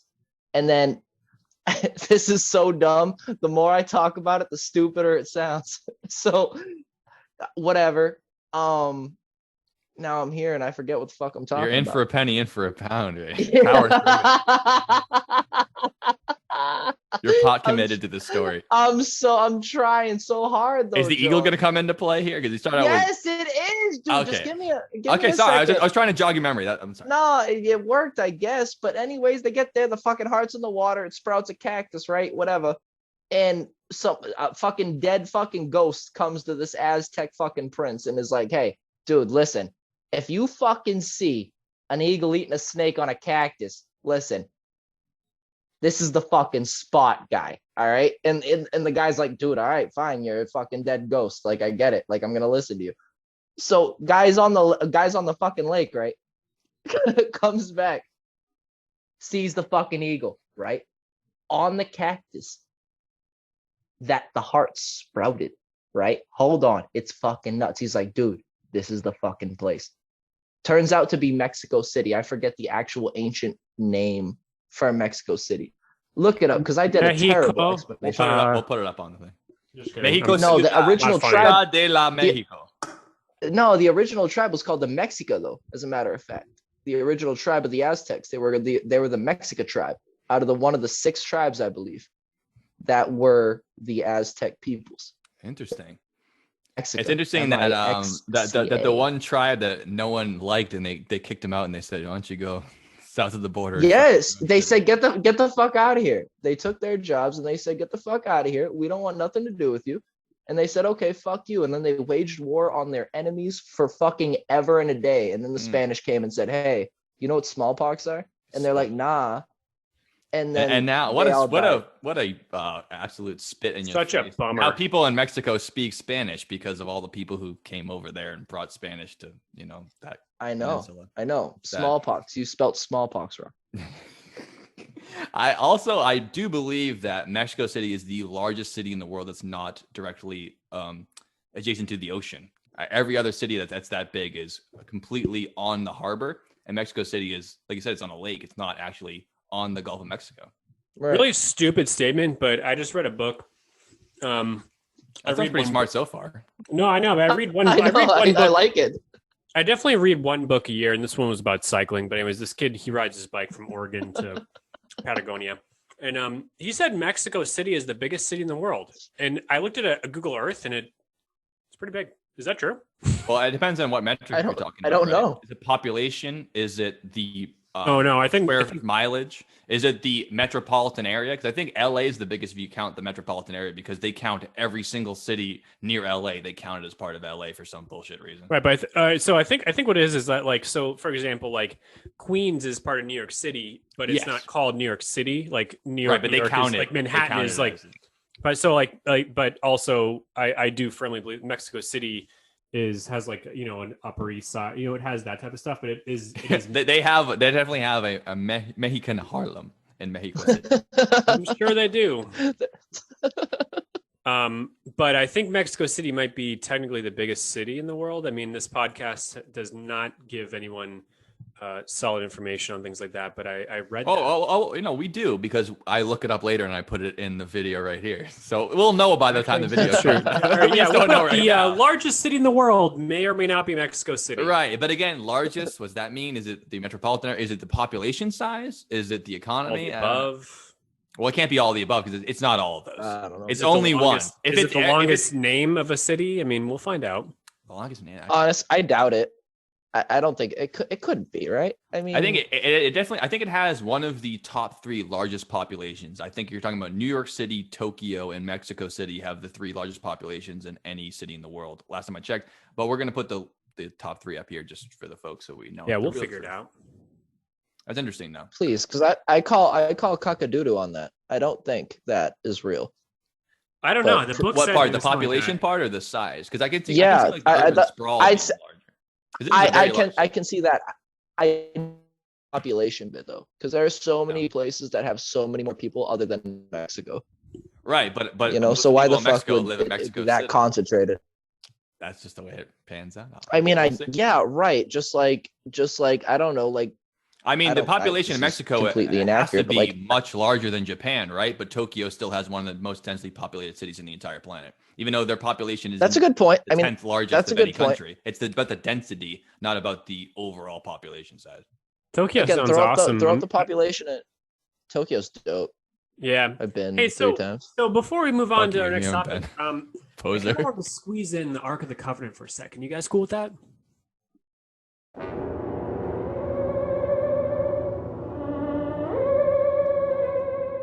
Let's shift our sights back onto more of the ancient ideas about what's going on with the astronauts. Yeah, so the Ark of the Covenant is designed to carry like the 10 Commandments, right? Like that Moses met on top of the burning bush. Yes, yeah, that was the idea, that he met at the top of the burning bush was a different occasion than Mount Sinai.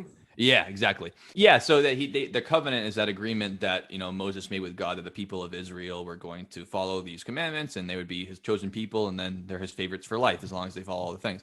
So when he came back down the mountain and showed them all the commandments, the idea is that they built the Ark of the Covenant in order to house these commandments, because they're not only, you know, a historical artifact, a religious artifact, they're a symbol of that covenant or promise that was made between God and his people, that they would follow his orders and be happy little slaves of the chosen one.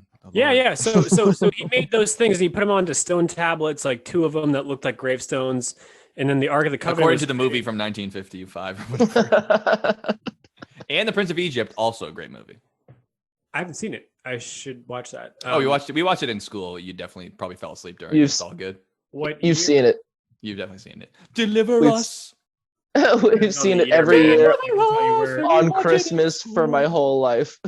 Where I was at mentally for those years. Yeah, they could get away with showing us videos in school as long as it was like, oh, this is technically the Bible, so you can watch it. We're like, all right, cool, good enough. Ark of the Covenant. Now that we've established about the now that we know what we're talking about before we went off topic and talked about like school, Ark of the Covenant. So the craziest thing, we got 2 stone tablets sent from God, written by God, whatever it is, to Moses on Mount Sinai or whatever, in the Middle East somewhere. And the mountain's still there, so it's pretty easy to find it. Yeah, it is. But the tablets aren't there, and the Ark of the Covenant ain't there, right, Joe? Right. Where are they? Where are they? Great question. They could be on Oak Island in Nova Scotia. They could be in the Vatican. They could be in some sort of shit. Oh, he's back. Okay. I'm back, baby. I'm back. It's okay. That was such a great clip, though. They could be in some sort of shit. They could like the Tourette's guy. Yeah, right. Some sort of wait. Don't talk about Tourette's guy right now, because we will spend an hour on that. Oh yeah, okay. My bad. We can't afford this right now. We cannot talk about Tourette's guy. Oh yeah. We gotta get funny. It's too funny. Okay, sorry, go. No one's allowed to laugh right now. Okay. Piss on my ass. All right. Stop it. All right. No laughing. Sorry. Not funny. It's not funny. Angelina, that's the shit. Oh, Fuck. Salt. I'm sorry. All right. All right, sorry, Dylan. The Ark of the Covenant. Ark of the Covenant. I pray to the lords that created this world and put our DNA into human bodies that this has something to do with ancient aliens. It does. You kidding me, man? So, we talk about, like, you know, behind you, Joe, you got some pyramid situation going on here that we think are giant. I think are potentially, that burp was a little too much. Wait a minute. Get it all out, big guy. You want me to go over there and slap your back 10 packing times? it up tight, like the past week. Like I just been eating too much food.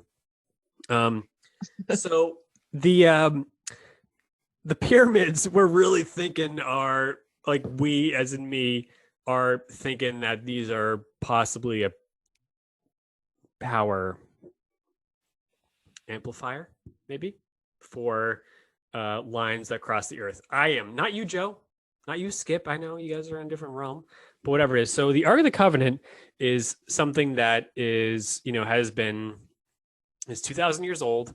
It was, or more, maybe 3,000, depending on when Moses was existed. And it is just designed to house the 10 Commandments. That's it. Ancient scripture, ancient text, housing commandments. That's it. It looks like a casket that has 2 poles on it on each side. Well, on 2 sides, the front and the back, not the left and the right. So people can carry it. So it's pretty fucking heavy. It's made of, there's a bunch of gold and precious metals on there. And based off of the text in the Bible, this thing has electricity. Like, it actually has, basically, it's charged with several hundred volts. And they know about volts in the Bible. Well before Alessandro Volta was. I've never read that, Dylan. Oh, I have. So, well, please explain what it says, because it's so easy to say. They say in the book it says it has 10,000 volts. Says who and how did they say it? Because no, they didn't say it had 10,000 volts. The measurement of volts wasn't even created until Alessandro Volta, and electricity wasn't understood until well after that. So how do they describe it with their magic? Thanks. Well, I didn't go to school for volts, so neither did I. Can't tell you. Somehow I found out about them. I can't tell you about that, but they had some sort of measurement. And what do they say? What does it say? It just says, the thing you read just says they said it had 10,000 volts. No, it says that several hundred volts, and we know that volts and amps are different things. Amps are the punch, volts are the 120. clearly, that was a big gotcha. I got the number wrong. Not the measurement of electricity. Bro. Go ahead. Yeah. Bro. Your wall in America has 120 volts, but it has more amps. Volts are the speed that shit goes. Amps are the fucking oomph. You know, so if you want to get killed, go for a high amp, not a high volt. So anyways, it's pretty fucking wild though. But anyways, this thing supposedly, based off of the description in the Bible, I can't tell you what the fuck it said. A university in the United States built it per spec based off what they read in the Bible, and this thing is fucking wild and could kill you. So they didn't watch Indiana Jones and I'm sure and recreate it based on that, because Indiana Jones built the golden thing with the 4 things you hold it, like in the movies, and then they electrified it, so if you touch it, you die, right? Pretty much, actually, it was. I thought that God kills you if you touched it. I didn't know that it was rebuilt at the University of. I wrote down just university, but I'm sure I took the wrong notes. It had too high electrical charge to be safe, so they canceled plans. Well, how did they even build the electrical charges for the test the university did? Did they build some kind of a clay pot Egyptian battery thing to do it, or they just put a couple of lithium ion batteries and put it on the side of a sarcophagus? They didn't build it in gold, obviously. That would have been prohibitively expensive for the experiment. That thing must be worth, I don't know, a couple $1 million. A gold sarcophagus, solid gold. Isn't that the idea? It's like a big golden box.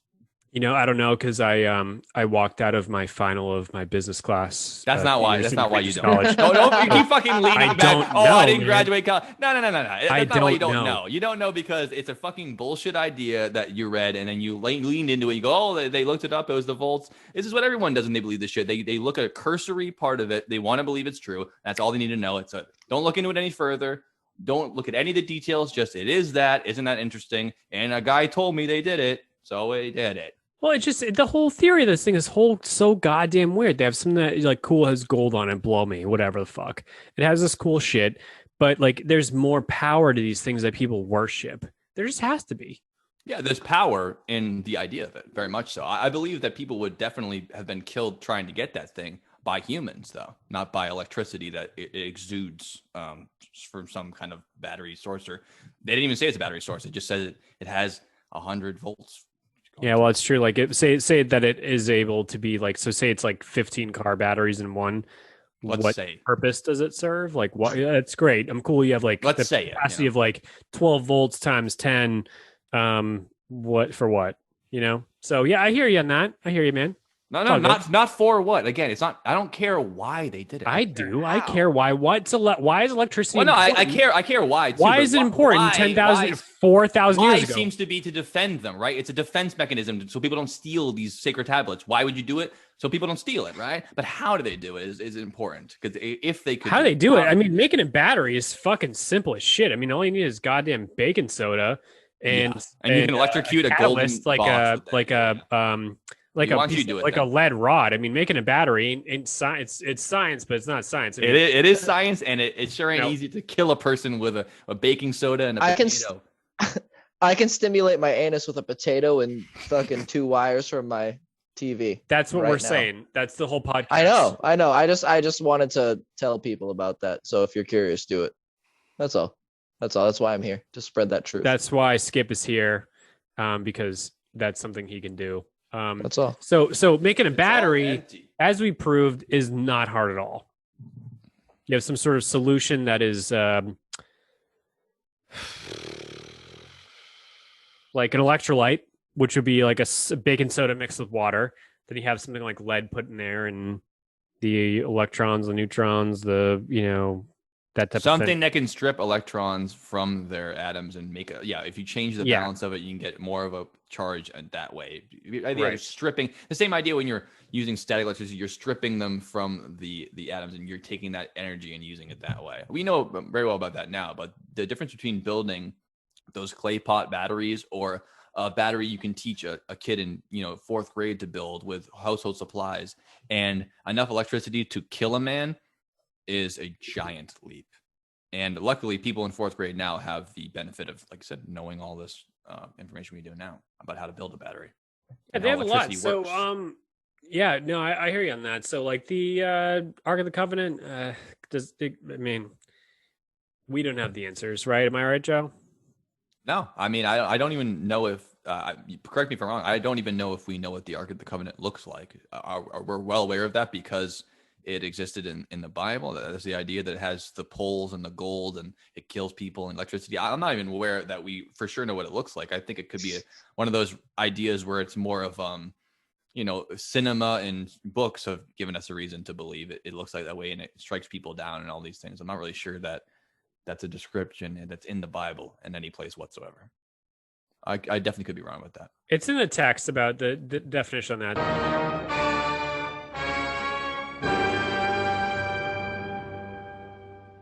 It's okay. Hey, Joe. So if you go to Baghdad right now, Pretty not a good time. But I mean, Iraq. I mean, all these places that were, in history, like good places and well developed until the America got involved, were pretty beautiful.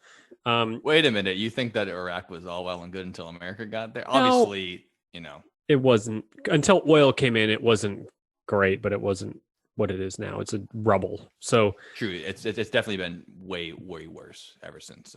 So if you go to the Baghdad Museum, there's a 5,000-year-old tablet about an account on a clay tablet that tells of mysterious creatures that came to Earth in bursts of smoke and noise. 12 tablets were found about a creation story that were similar to Genesis, but were 2,000 years before the Bible was made. Can you explain why? Seriously, I mean, I'm dead serious about this. Like, why is the same story in Baghdad a almost identical story to what the Mayans and the Incans had, and why they built pyramids based off of the same ideas and like engineering principles that in the Middle East? Like, how is that possible? Nobody in 5000 BC was taking a boat from the Middle East to South America or to Antarctica, which showed up on maps in the 1500s. Literally, would before 300 or 400 years before explorers went there. Like, what's up with that? Was someone telling them this, or did some dude just go, "Yeah, we built the pyramids. We're just gonna sail south and just go make maps"? Like, what like, this is the thing. Like, yeah, I give humans a lot of credit because, again, imagine the three of us going about the world, doing our thing, making sick shit. Like, it's the same brain that we have, just 1,000 years ago, whatever it is, 2,000, 3,000, 5,000, 10,000. Yeah. What's up with this stuff? Yeah, so like, I think why are they saying in scripture and text that there were like these beings that came down, had smoke, flames, loud noises? We've all been to air shows, right? Skip, you been to an air show? Never, not once, man. Well, you should. It's fucking sick. I can only imagine. They are, dude. It's so loud. They're pretty funny. Fucking loud. You ever seen a spaceship launch? I mean, on YouTube and stuff, yeah, but never. All right, I haven't either. Person. But like, I've seen every aircraft from F4 Phantoms to the F-35 fly within feet of me. Yeah. All right. On top, loud. I'm going to answer your question, and we're not going to. No, I'm saying is that, like, this text that the things I said in Baghdad that are like, people are like, hey, these things came down. There was a lot of smoke, and it was loud as fucking shit. They didn't say that. But yeah. No, I'm going to answer you. It said it was loud. It was smoky and loud. This sounds like a rocket, man. And it does sound like a rocket to us because we exist in the year 2021. Anyways, what I'm going to say about it is to address what you're saying is that why are all these cultures having these similar stories? And it's what we always talk about in the podcast. There is some kind of universal idea that a lot of different cultures had. I mean, why are they building pyramids on different parts of the world? Well, how did the Mayans build the pyramids the same as the Egyptian pyramids? They didn't. Their pyramids are different than the Egyptian pyramids. They're very similar, and they're also obsessed with celestial bodies, which most ancient peoples are. I think that the issue here is the same issue we've been having the whole time, which is ascribing modern sensibilities to people who lived in ancient times. It's so easy to look at even people in another country and go, why don't they think the way I do? Well, because they have a different culture they're surviving and different ideas. I think that the idea of stacking rocks on each other in a geometric shape, it's mathematically possible to build the largest structures in the simplest way, not easiest, the simplest way possible to build a structure that large. I mean, imagine building a skyscraper without rebar. Now, impossible. The easiest way to build a structure like that is to have the base be the largest part, and then the top is the smallest in order for the structural integrity. I mean, these people have super intense religious beliefs. They're obsessed with celestial bodies and the stars, whether it's Egypt, Sumeria, whether it's the Mayans, the Incans. Think about being a person who survived in that day. Your daily life is so much different than it is now, and it's so much more cut and dried. Everything you know exists in front of you, and the mathematical concept it takes to build pyramids work the same today as they did then. If you want to build the biggest structure you can, and you have that much manpower, that much wealth, and that much understanding of mathematics, which the Mayans and Egyptians clearly did, expertly done. I mean, some of these angles are near perfect to how we would build a compass now. It's just impressive all around, but they can do it. It's not completely independent of each other. You don't need to have someone sail from Cairo all the way to Guadalajara in order to say, oh, we've been building these pyramids you got going on here. They go, oh, no shit, so have we. Ours don't look like yours, and they're kind of different. But like, yeah, we build large structures in order to line them up with celestial bodies all over the globe. People looked at the biggest television screen ever exists, the sky. Every single night of your life, you look up in the sky, this is well before light pollution, and you see the stars. People based their lives off it, and they could track it almost expertly.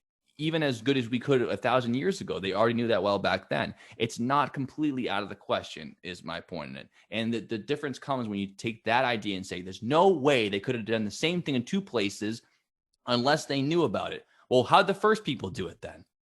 How did they do it? They did the same way the other people did it. They looked at the stars all day. They figured it out. They did the math. It's amazing. That's what they did. It is the way that things happen. And I think that it's a detriment to not only us now by, downplaying what they did, but detriment to the people and the respect to their achievements and what they knew, to think there's no way this could have gone any other way. This is how it is.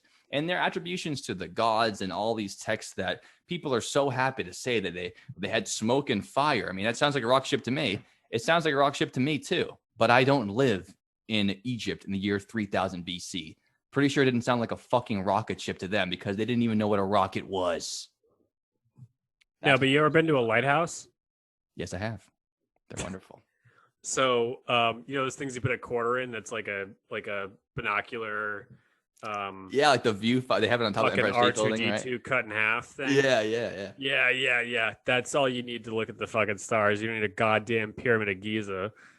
No, right? no, you could. I'm saying you could look at it by laying down on the ground and staring up at the sky. The pyramid didn't give them any better of a view of the stars or not. It was lined up, maybe, and the Mayans also maybe lined it up. It looks like they did line it up this way to be in time with celestial events, how the stars change in the sky across the amount of time in a year or even 10 years. But why would they? So yeah, true, they did that, but like they also aligned them to like magnetic north.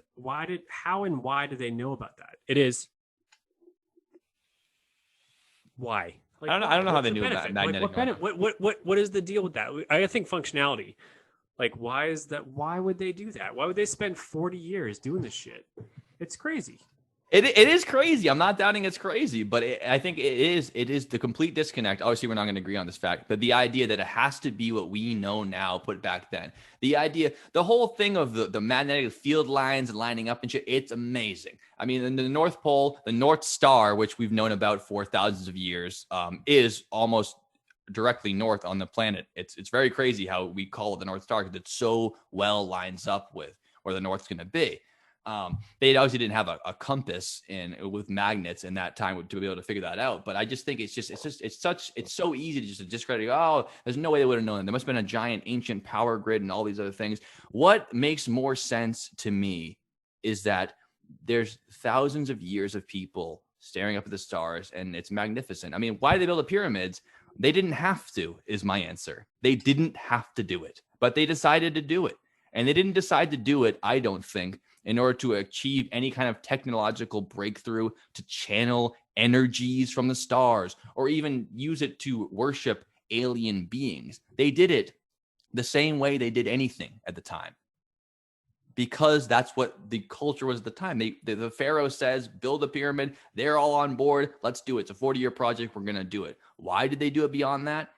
Couldn't tell you. I don't think it was because they were trying to accomplish anything. Yeah, please. Skip down low. I'm gonna talk shit. So first and foremost, on the pyramids on the Giza Plateau, I'm gonna do my best to not be drunk because I want to try to speak my shit here. But the pyramids on the Giza Plateau. You're better off than us in that case. I'll give you the credit. Yeah, dude, hardly. We're not drunk, dude. We promise. I am, dude. I promise. So the pyramids on the Giza Plateau are some of the only pointy pyramids to exist in the world. Every other pyramid that ever come up in Egypt is a step pyramid exactly found in Central America, South America, North America, Canada, China. That's, just various step pyramids that have existed because humans, I think, have decided, hey, I want to build things that step up and do things. But the fact of the matter, just in the sense, and this is turning into more of like an Egypt podcast, right? Like, fuck aliens at this point. We're talking about it's true Egypt's though. The big one, right? That's what it really is. It really is though. So again, each one of these pyramids, if you look at Egyptian mythology, they truly believe they came from Orion's belt. They believe that their gods came from Orion's belt. It mathematically matches up perfectly with Orion's belt from when they were built. I don't understand why that is not evidence enough to signify that these pyramids were built in an astrological kind of vision. Right? I fully believe. I think it would be hard not to say that they did that. I truly believe they were built to mimic these stars and mimic where their gods came from. I believe this, and throughout the entire plateau, there are plenty of temples and worshiping centers in various forms where various things used to happen in all sorts of types of ways. And like that simply can be it. But the simple fact remains.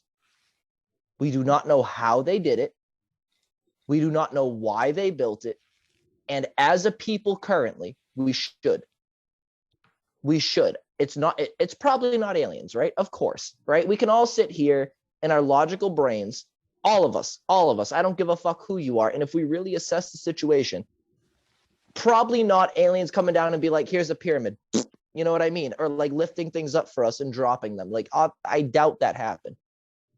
But there has to be something else that we don't know because we don't know it.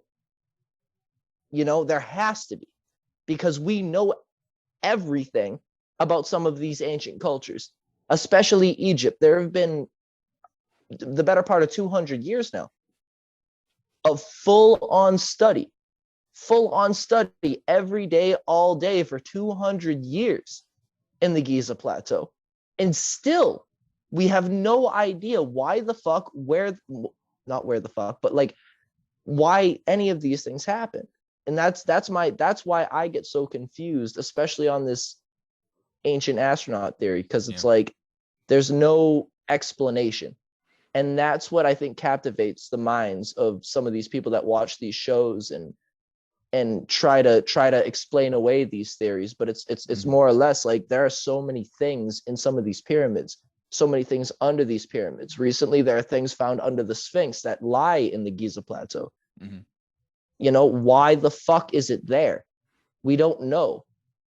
We simply don't know. And never mind the powers that be in Egypt that won't let people dig. I was just going to mention that. I think that it would be a lot more helpful if they would let more researchers go on the site and actually research. I mean, the most recent thing I found was one of the people who was pretty convinced he could figure out the nature of building the ramp that they used to build the pyramid is all internal ramp until the top section. And when he theorized where you'd have to cut the ramp off before you put the top on it, there's a notch in the side of the pyramid that is still there today where it seems that it would be exactly that point. He was allowed to look at the outside of it only. They wouldn't allow him in. And his team is still petitioning to let them look deeper and see if they can't prove that's what the ramp ended.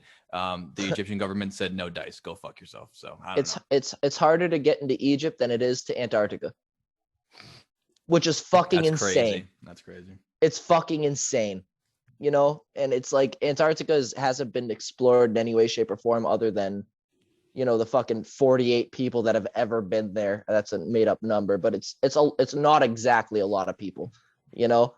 Episode in Egypt, 4, what number was that, Dylan? Yeah, around that actually. Yeah. People live there though. You know what I mean? People live in Egypt. You know, it's like it's part of a country.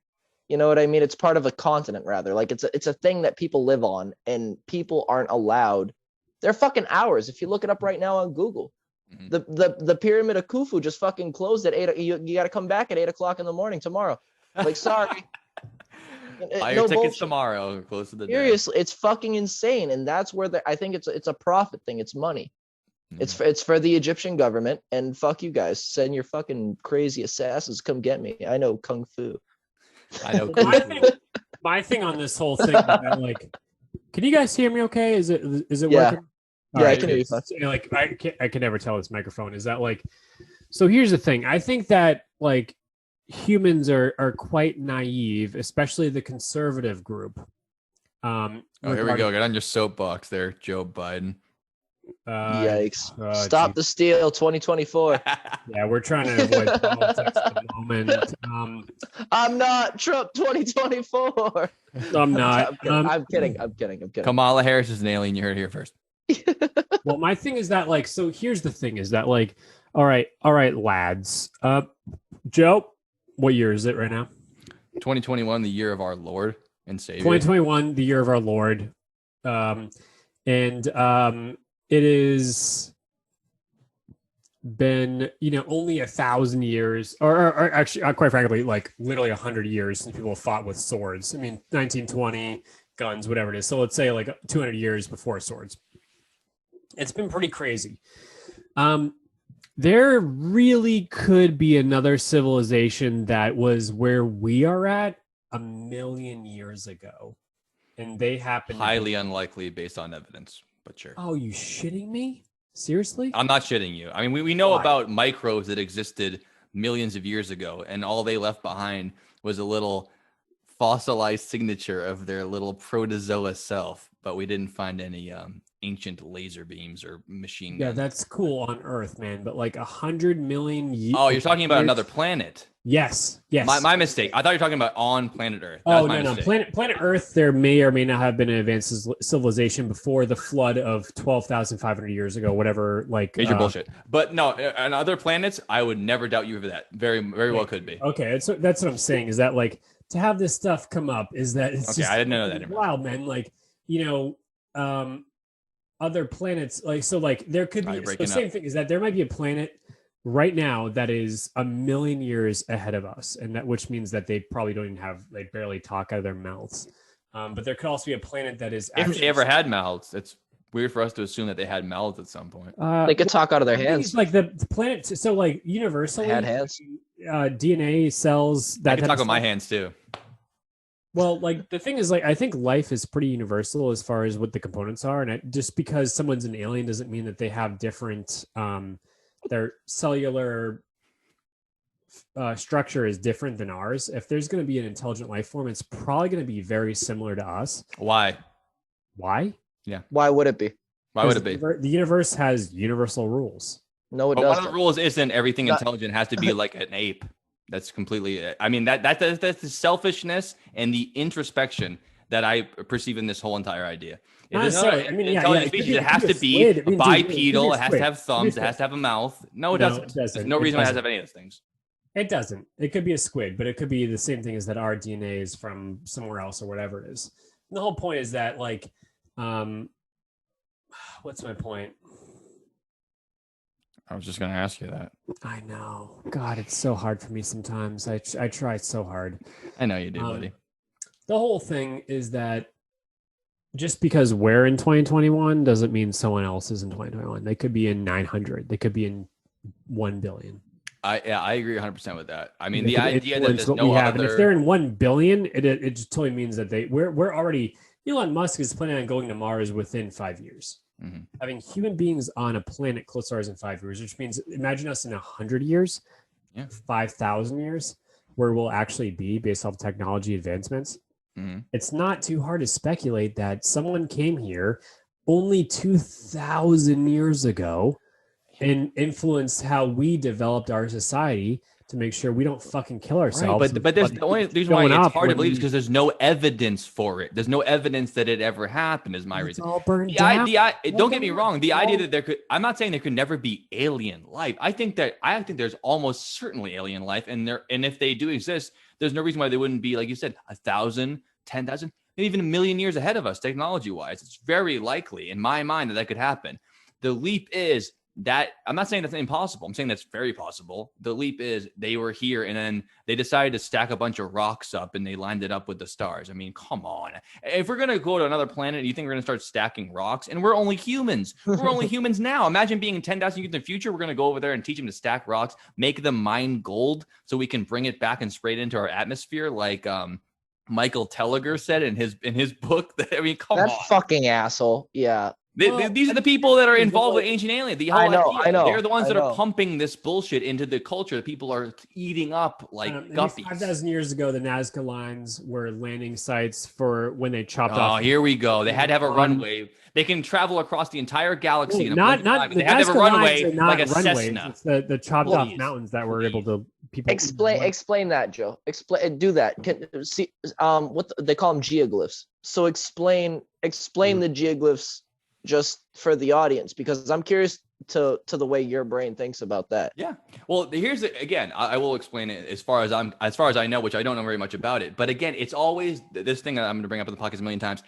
Extraordinary claims require extraordinary evidence, and lack of evidence is not the same as evidence. So people coming up to me and being like, well, the Nazca lines are massive. It's amazing. So geoglyphs, as far as I know, are very large. Basically, like a lot of the times they're lines, right? They last for miles and miles, and it's this clear, distinct line. A lot of them are almost mathematically perfect for like a straight line, which is amazing, especially back in a time where pictures made from like the ground up. Yeah. Especially where you couldn't, use a helicopter to go up and look how the picture looks, which Obviously, we can create a picture without using a helicopter. People did it for thousands of years, but they're definitely impressive. The leap of faith is the insane part where they go. The Nazca lines and the lines that are in the Middle East, they're amazing. They're miles long and it's insane.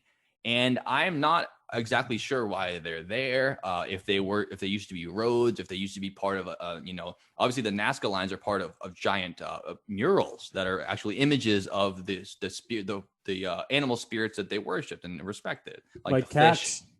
Sure. But the leap is completely insane when people go, well, it's obviously a runway for the UFOs to land on. How do you explain that? How do you explain that? I go, well, how do I explain that? How do you explain that? What the hell are you talking about? I mean, if you actually think that these aliens have these all kinds of advanced technology and they're teaching these people how to stack rocks, which and they need a runway. They need a runway? They need a runway, though. We don't even need a runway. We build planes that can take off from an aircraft carrier. We don't need a fucking runway. Why do they need one? We have jetpacks, for Christ's sake. We don't even need planes anymore. But all it is, again, I'm a broken record. It's taking what we know about our technology right now. 100 years from now, we'll probably think it's insane to need a runway at all. And people who do ancient aliens 100 years from now, God willing, they won't still believe this horse crap, but they might. They won't say it's a runway. They'll be like, oh, yeah, obviously it has a hovercraft landing pad because we have hovercrafts now. They'll think whatever that happens at their time, their modern technology. I mean, the idea that we think there's flying saucers, lasers, anti-gravity cannons, and phasers, we're fucking talking about Star Trek. You're reading science fiction novels, and the people who propagate this crap are science fiction authors who are, instead of passing it off as science fiction and it being interesting, they're passing it off as fact. In my mind, it's very similar to people saying, I'm not a mentalist, I'm not a magician, I'm a psychic. I'm not going to tell all these amazing tales. That's a very good point. You that they're interesting because they clearly are interesting. The Scientology Dianetics is a very interesting story. The reason why it's fucked up is because they said it's true and you have to believe it. It's a fucking bullshit lie. But you're a good writer. Point. I think we're naive to think that their technology is the same as ours, and maybe back then their spaceships or their interplanetary vehicles couldn't land like a Harrier or a F-35 or whatever the fuck, and they needed a long runway like a space shuttle. Our lunar lander in 1969 can land like a Harrier. That's the only thing we ever built at the time. Could still land like that. We didn't need a runway for that. I can't imagine an intergalactic spacecraft needing one. Well, the moon has no gravity. They figured out how to go between galaxies, which is thousands of light years away, but they couldn't figure out the last part, which is the fucking landing. I mean, I mean, take it serious. I mean, look, it's ridiculous. It's absolutely ridiculous. It's not. Because the moon has no gravity, so you don't need to land. The moon does not have no gravity. The moon has much less gravity than Earth. Okay. It's a large planetoid. Like little bit of gravity, but a little bit. They don't go floating away. They jump 10 feet higher than they would on Earth. It's not no gravity. It's a large amount of gravity. How else can you stand on the moon? There's no gravity on the moon. It's got gravity, but not like what the Earth has. So, right, and not like Jupiter has. The Earth has no gravity. If you want to land on if you want to take the lunar module and land on Earth, you need to have a runway. You need to land like a space shuttle. We've proven that. It's a fact. So 10,000 years ago, 5,000 years ago, Mars has much more gravity than the moon does, and we landed a module on Mars last 40,000 miles an hour to break the atmosphere of Earth. That's going up. That's going up. You're talking about up. You're talking about down. We landed a module on Mars that has a third of the gravity of Earth. I ain't talking about Mars right now. I'm talking about the Earth. I'm saying that if an alien had to come to Earth, you think an alien couldn't swing the Martian? We did it on the moon. We did it on Mars. Do you think we couldn't do it on Earth in 20 years? We could do it on Earth in 20 years. I don't. We don't land it on Earth like that because we don't have to. Because we're not exploring Earth. You have to be going 40,000 miles an hour to get through the atmosphere of Earth. To escape the Earth's gravitational pull. It's not about landing. That's not about landing at all. So then you're going to slow down from 40,000 miles an hour to like hovering like this? What are you talking? You're talking about them escaping Earth's gravity and then landing again back on Earth? Well, I'm saying that they're coming from Nibiru or wherever the fuck they're coming from. Then they have to come through Earth and land their space. You don't have to go 40,000 miles an hour to enter Earth's atmosphere. You understand that about 4,000 to 10,000 years ago to come in and land like an actual space shuttle does. It takes a couple miles to be able to slow it down or whatever it is. And that might have been where they were at, whoever they are at that time. You don't know. Dude, Prove I'm wrong. Absurd. I can't prove. No, prove you're right. That's the whole thing. The claims, extraordinary claims, extraordinary evidence. Prove I'm right. I can't. No evidence there at all. They built a space shuttle. Even we're better than the space shuttle now, and it's only been 20 or so years since they retired the program. The idea that these people could travel, we can't even put a man on Mars, and you're saying they can put a man outside of the entire solar system, and it can't fucking land a thing without a runway? Come on. All right. We're gonna do circles around this whole fact, but who knows, man? It might just be so the thing is, it might just be the path of least resistance for them. That's it. Now in 2020, who the fuck knows? But back then, in 1000 BC, 5000 BC, that might have just been the easiest thing to do. Is just like, hey, let's land this fucker like a space shuttle. I don't know you either.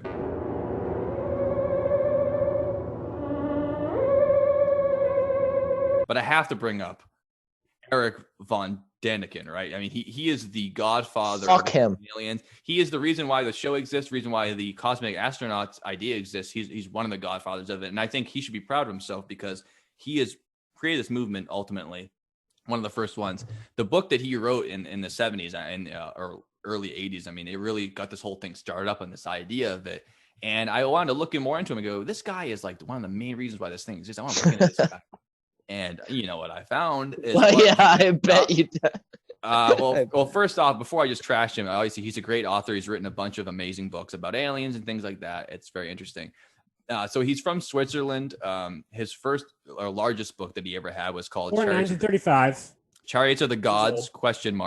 Chariots of the Gods ? Chariots of the Gods or aliens. This guy in particular has no expertise in archaeology, anthropology, architectural design, cosmology, astronomy, or anything else. It's like I said before, he's a science fiction author and he's a very good one at it. Early in his career, he was convicted of several counts of fraud and embezzlement and served time in prison. Mm-hmm. Part of his prison sentence, he actually started writing one of these books. So I'm not saying that just because you do prison time for fraud and embezzlement, that makes you a bad person. I'm saying it makes you a fucking liar. Yeah, it doesn't make you exactly reliable. That's for fucking sure.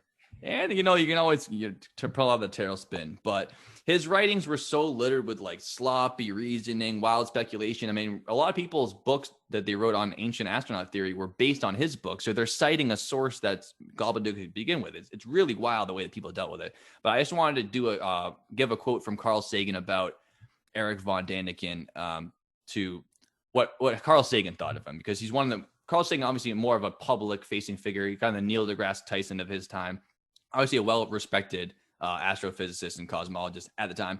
Right. But what he said about von Daniken's book, he said, quote, that writing, as careless as von Daniken's, whose principal thesis is our ancestors were dummies, should be so popular, is a sober commentary on the credulousness and despair of our times. I also hope for the continuing popularity of his books, like Chariots of the Gods, in high school and college logic courses, as object lessons in sloppy thinking. I know of no recent books so riddled with logical and factual errors as the works of von Daniken. So I thought that pretty much summed up von Daniken for me. Dylan, come to your boy's defense. Yeah, thanks for bringing me to this. Sorry, I teed you up to that. My bad. Spotlighting me over here, drinking my coconut water after my Midori egg. Midori breakfast. Midori breakfast. Is it breakfast right now? I mean, no one's. It might as well be. I don't know. There was what is breakfast? Who knows? Well, now breakfast comes from the term breaking fast, and you're fasting when you're sleeping. So the first meal of the day is breakfast. So dinner could be breakfast if you wait long enough. This is one of those things. Eric von Daniken. All right, cool. So if Carl Sagan is exposing Eric von Daniken, it's pretty credible. Carl Sagan, I ain't fucking with, man. I'm just not. My thing on Eric von Daniken is that, yeah, so like most things in life, so like even the train, for example, let's say, was that early 1800s, Joe, train? I believe so, yeah. Yeah, people fought that. Mm-hmm. Scholars fought the train.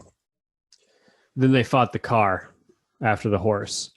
this type of stuff. So like Eric Von Däniken has geniuses who developed these things. The teams of geniuses to develop the first automobile, the first iron horse, the first train. These guys were geniuses, and a lot of social political figures fought against it. But the people who were developing it, who believed it was true, they didn't fight against it.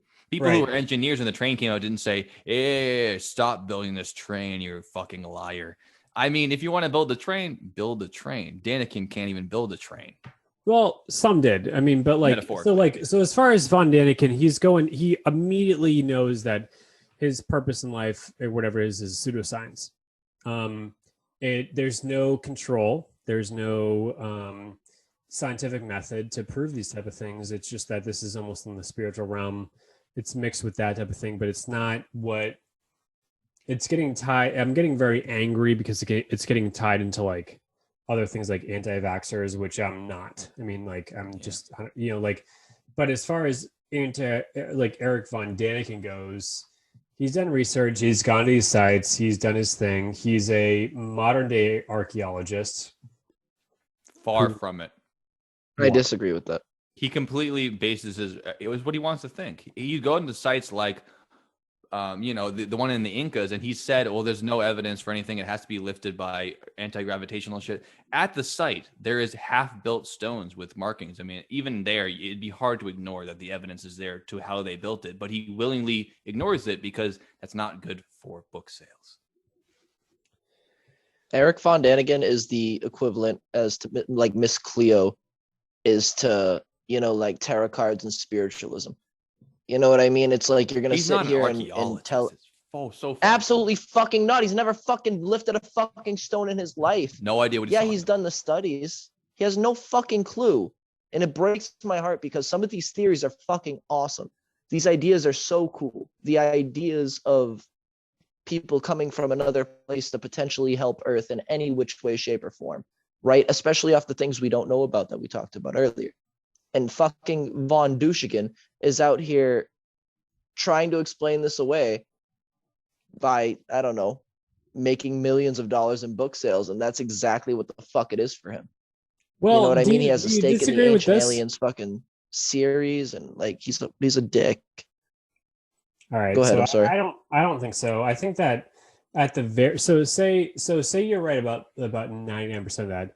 At the very least, he's forced you to look at the whole chapter of extraterrestrials from a completely different angle, to say that, hey, up until the 60s when he started making this stuff, this wasn't even a thought in our minds. And he said, hey, maybe the history that we know is written by the people who like created history. Because I can't disagree with it. It is. Yeah, that's true.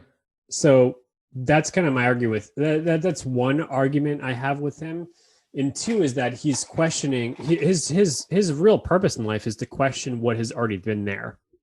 We need to have him on to really know the secrets, I think right. So two things. I gotta tell you one. I'm pretty sure his ideas on it are very well published. I don't think on I think that's all we've been talking about this whole like what you said, Skip, we know what he thinks about it. We've been talking about it for 3 fucking hours now. I know, but like you're really transparent about like being He's not hiding anything from you. That's awesome. All the shit he made up, he wrote down. It's very but you guys are saying that like, hey, this guy's trying to make money, whatever it is, bring him on and ask him that. Like I'd like to know. I'm sure he would be very cordial and earnest, and he'd say, "No." He's been tried and prosecuted as an asshole. He went to jail for lying and stealing company money. I mean, I'm not saying that makes him a bad person for life, but like, yes, it kind of does though. That makes him an unreliable human being. And also, I mean, it's always interesting when people wait until Roswell happens before they start talking about aliens, because I mean, we've known about aliens for thousands of years. I mean, they have them on the paintings at Göbekli Tepe. I mean, we should have known about them before now, but strangely enough, it took until we came up with the idea of aliens in science fiction, until we built rockets for people to say, "Oh, those are rockets. Those are aliens." That's what it is. They didn't call them aliens. They didn't used to call them that. They used to call them celestial beings, angels, gods, whatever. That's what they were talking about at the time. And I think that a little part of Von Däniken knows that. Not all of it. I'm not saying that he's completely lying to our faces, but I think a lot of it he understands he's fabricating for a process. And in particular, when Carl Sagan called out his book by saying that he left out a bunch of facts and that he was, being willfully ignorant, he changed some of them in his later books to try to, level the idea that he was called out for it. But then the series Ancient Aliens comes out, and lo and behold, he forgot all his corrections he made the past 20 years. And he goes right back to 1970. And he just goes, yeah, it's never been proven. And then everyone just eats it. You can even see it in the show. You can see it in the show, too, the way he fucking talks about shit. He's like, oh, well, everything I say is right because there's nothing that says it's not. Nothing says it isn't. Like that doesn't make sense. That's not archaeology. Like, get the fuck off your high horse. Just because we don't know what's under the Vatican doesn't mean the fucking Ark of the Covenant or fucking alien spaceships or something is under the Vatican. That's not what archaeology is. Why hide it if there isn't something that is like revolutionary? Why does it have to be hidden? Well, it is. Why? What is? Why and what? Shit that could fuck up the Catholic the status quo.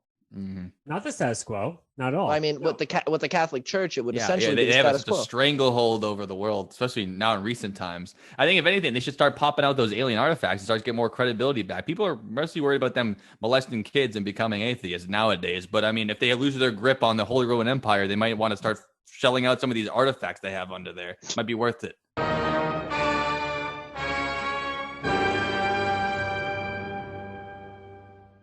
And I get ancient astronaut theory. What I don't understand, and this is my final thought because my phone is literally at 4% battery. So I will die anytime now, just so everybody's aware. And I have something hooked up to where my charger goes. So that's just how it's going to be. Good. Let's wrap it up. There is no reason at all for anybody on this planet with a logical thinking mind to believe that aliens came down here and influenced this civilization. With that being said, every logical person on the face of this planet should also believe. Oh, then there it goes. Yes. All right, Joe. Skip has. That was such a good exit. I couldn't ask for anything better. So, first off, we just want to just full blown thank Alex, aka Skip, for fucking rocking this shit. We couldn't even say we love having this motherfucker on here. He's the best. We made fun of him at the bad, saying he's got our username and password, but he's just a good. He's got a good thought on these type of things. Mm-hmm. He's not biased to either side. He makes his own decisions. True. Thank you, Skip, man. We love you on the pod. You're adding a ton of value, man. We'll have you on again. Absolutely. Second thing is as far as ancient alien theory goes, Joe, where are you at? Yeah, I mean, I guess I've made my thoughts known relatively, but I guess it just comes down to the idea that you just posed right now, which was an interesting thought. I think that hinges a lot of why people delve so deeply into this. And again, this is where I back up a little bit. I don't blame them for it. I do blame them for not researching it themselves and looking into the hard science that's proven and looking to not just one person. And I'm not saying that just a scientist is inherently better than someone who's not a scientist. I'm saying that they have more expertise on the knowledge. And it's not just that they're qualified. It's a consensus. Science is thousands of people all agreeing on one thing because they're experts on it. It's not just, why is this one guy? Even Carl Sagan, we love Carl Sagan. Why should he be able to tell him that he's wrong? He shouldn't be able to. By himself, no. But with thousands of astrophysicists, okay, now we're coming to a consensus here. The idea that you brought up is that people are trying to hide things from us that are true. And that is a solid fact. And I think that's also why Ancient Aliens is tied so closely with things like anti-vaccination, flat Earth. But I fucking hate that. I mean, sure, yeah, and the Illuminati. I think it's different, the lizard people. It's all tied in together because it's that basic idea that there's powers that be are hiding things from us that we should be able to know, and that is the reason why that idea catches on so much is because it is true. That's why it's fucked up. There are powerful entities that are hiding facts from you. We're learning more and more about that as the years go on. And that's why there's so much credence in the fact that it could happen. The problem comes, though, when you take that emotion, that feeling that you feel when you know people are hiding things from you, and the proof of them hiding things from you, like assassinations, political coup, things like that, you learn about them. You go, they were hiding it. I was right all along. And you are right. The problem is when you take that feeling, that emotion, and you put it into things that take thousands of years of research and so many people to get them done, and you throw it all out the window because you say, what do they know? this guy is saying something interesting. What he's telling me is that they've been hiding things like this from us, and that there's so much more to the world than what we know, and they're hiding alien bodies. They're hiding the ancient aliens. And I understand that feeling, but I'll just harken back to what I've been saying the whole time. The data is not there.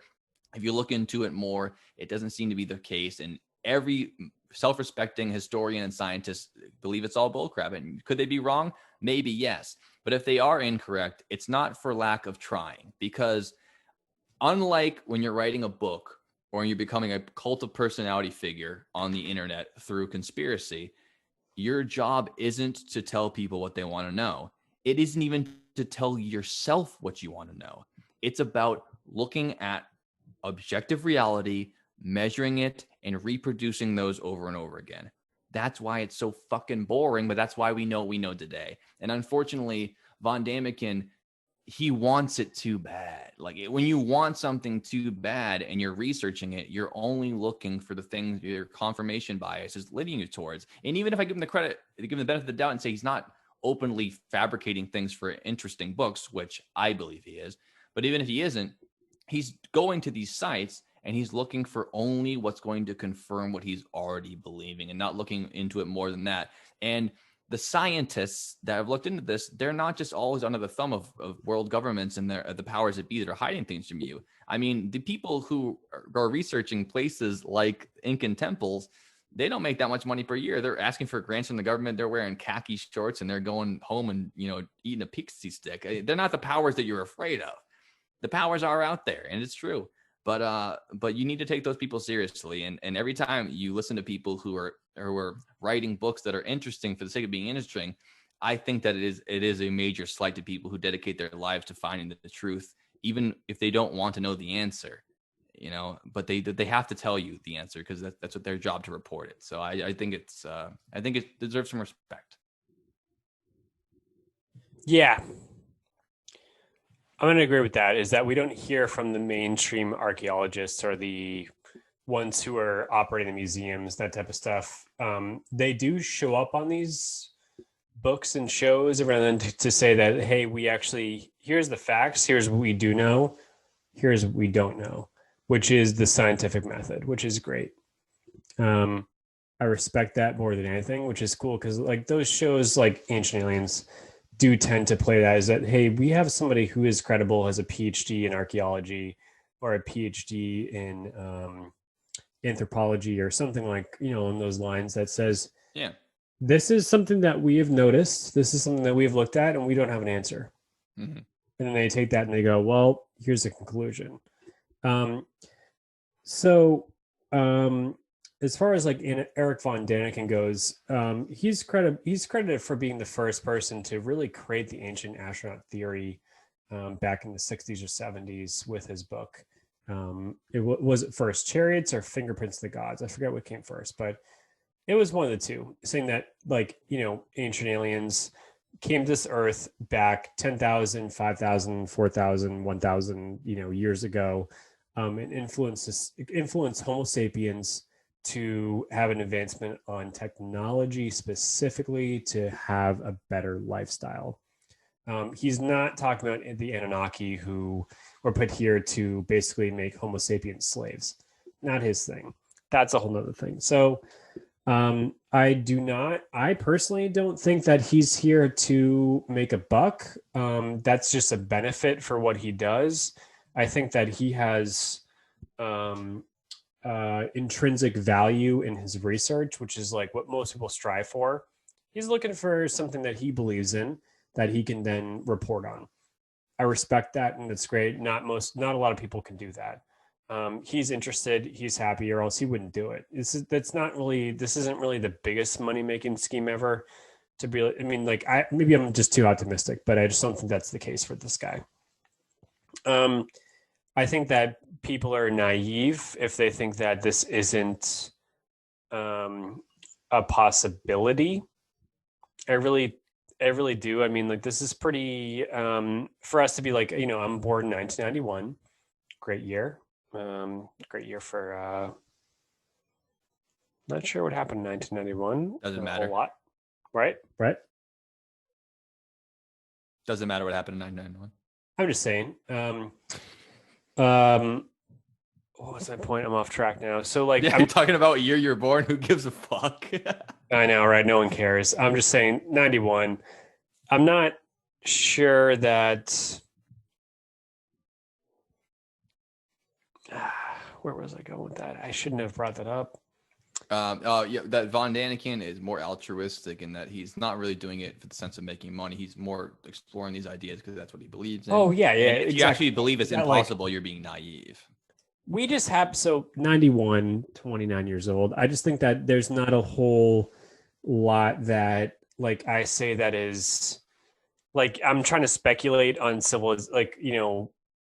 on our ancestors specifically that are 10 to 30 generations before me to even give a wild idea of what the fuck they thought based off of the scripture or the texts or the, at the very least, 30 generations is scripture and text. And then you go, 100 plus, you're talking about cave paintings. Yeah. For me, I have an idea of what they thought or what was going on. And I think it's naive for most people to think that there wasn't something else influencing our society, that we were just like a seed that grew in 10,000 BC or before that. Again, our boy Skip mentioned a flood. That was, we're just basing off of facts of like carbon dating through like core samples in Antarctica or whatever it is, or the North Pole of when there were floods and ice ages and this type of stuff. That all did happen. And like, why are we still here? Was there an advanced civilization before these events? Hard to tell. I don't know. I haven't done research myself. I've just done, slow research on what I've read.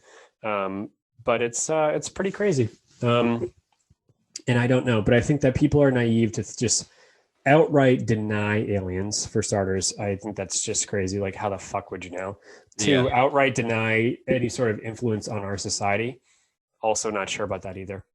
So, well, you've convinced me, man. I really should turn myself around because I've been talking a lot of trash tonight, and you really put it pretty concisely. And I think that I'm on board. You know what I mean? Oh, thanks, Joe. Yo, Joe, tap your mic. Tap it. Yeah. Anyway, I'm on board now, and I never seen it put that way. So, yeah. Disregard everything I've said so far. The tinfoil is the truth, everybody. And that is the Dylan and Joe basement alien fucking podcast today, this time. Thanks for listening. Like, subscribe. Thank our boy Skip. And, thanks again, Alex. It was great to have you on, man. Come on anytime. Ancient aliens, man. It's fucking wild, dude. Can't silence me, dude.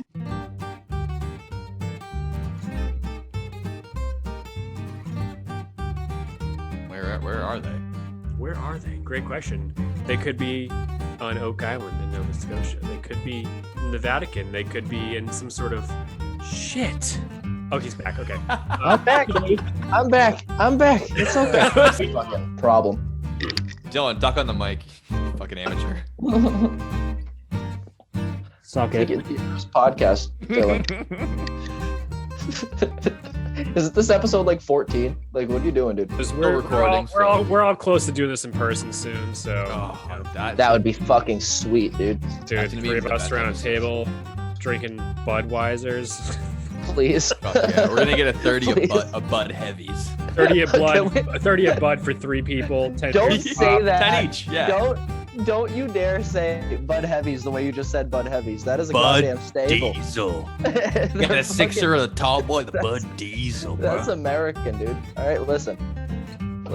I don't support much in this world. All right, not into politics. All right, but if you're about Bud Heavy, all right, you're my candidate. Let me just say that right now. It means you know a thing. You've been around the block. If you call it Bud Heavy, you know what's up. You know a thing or two about a thing or two.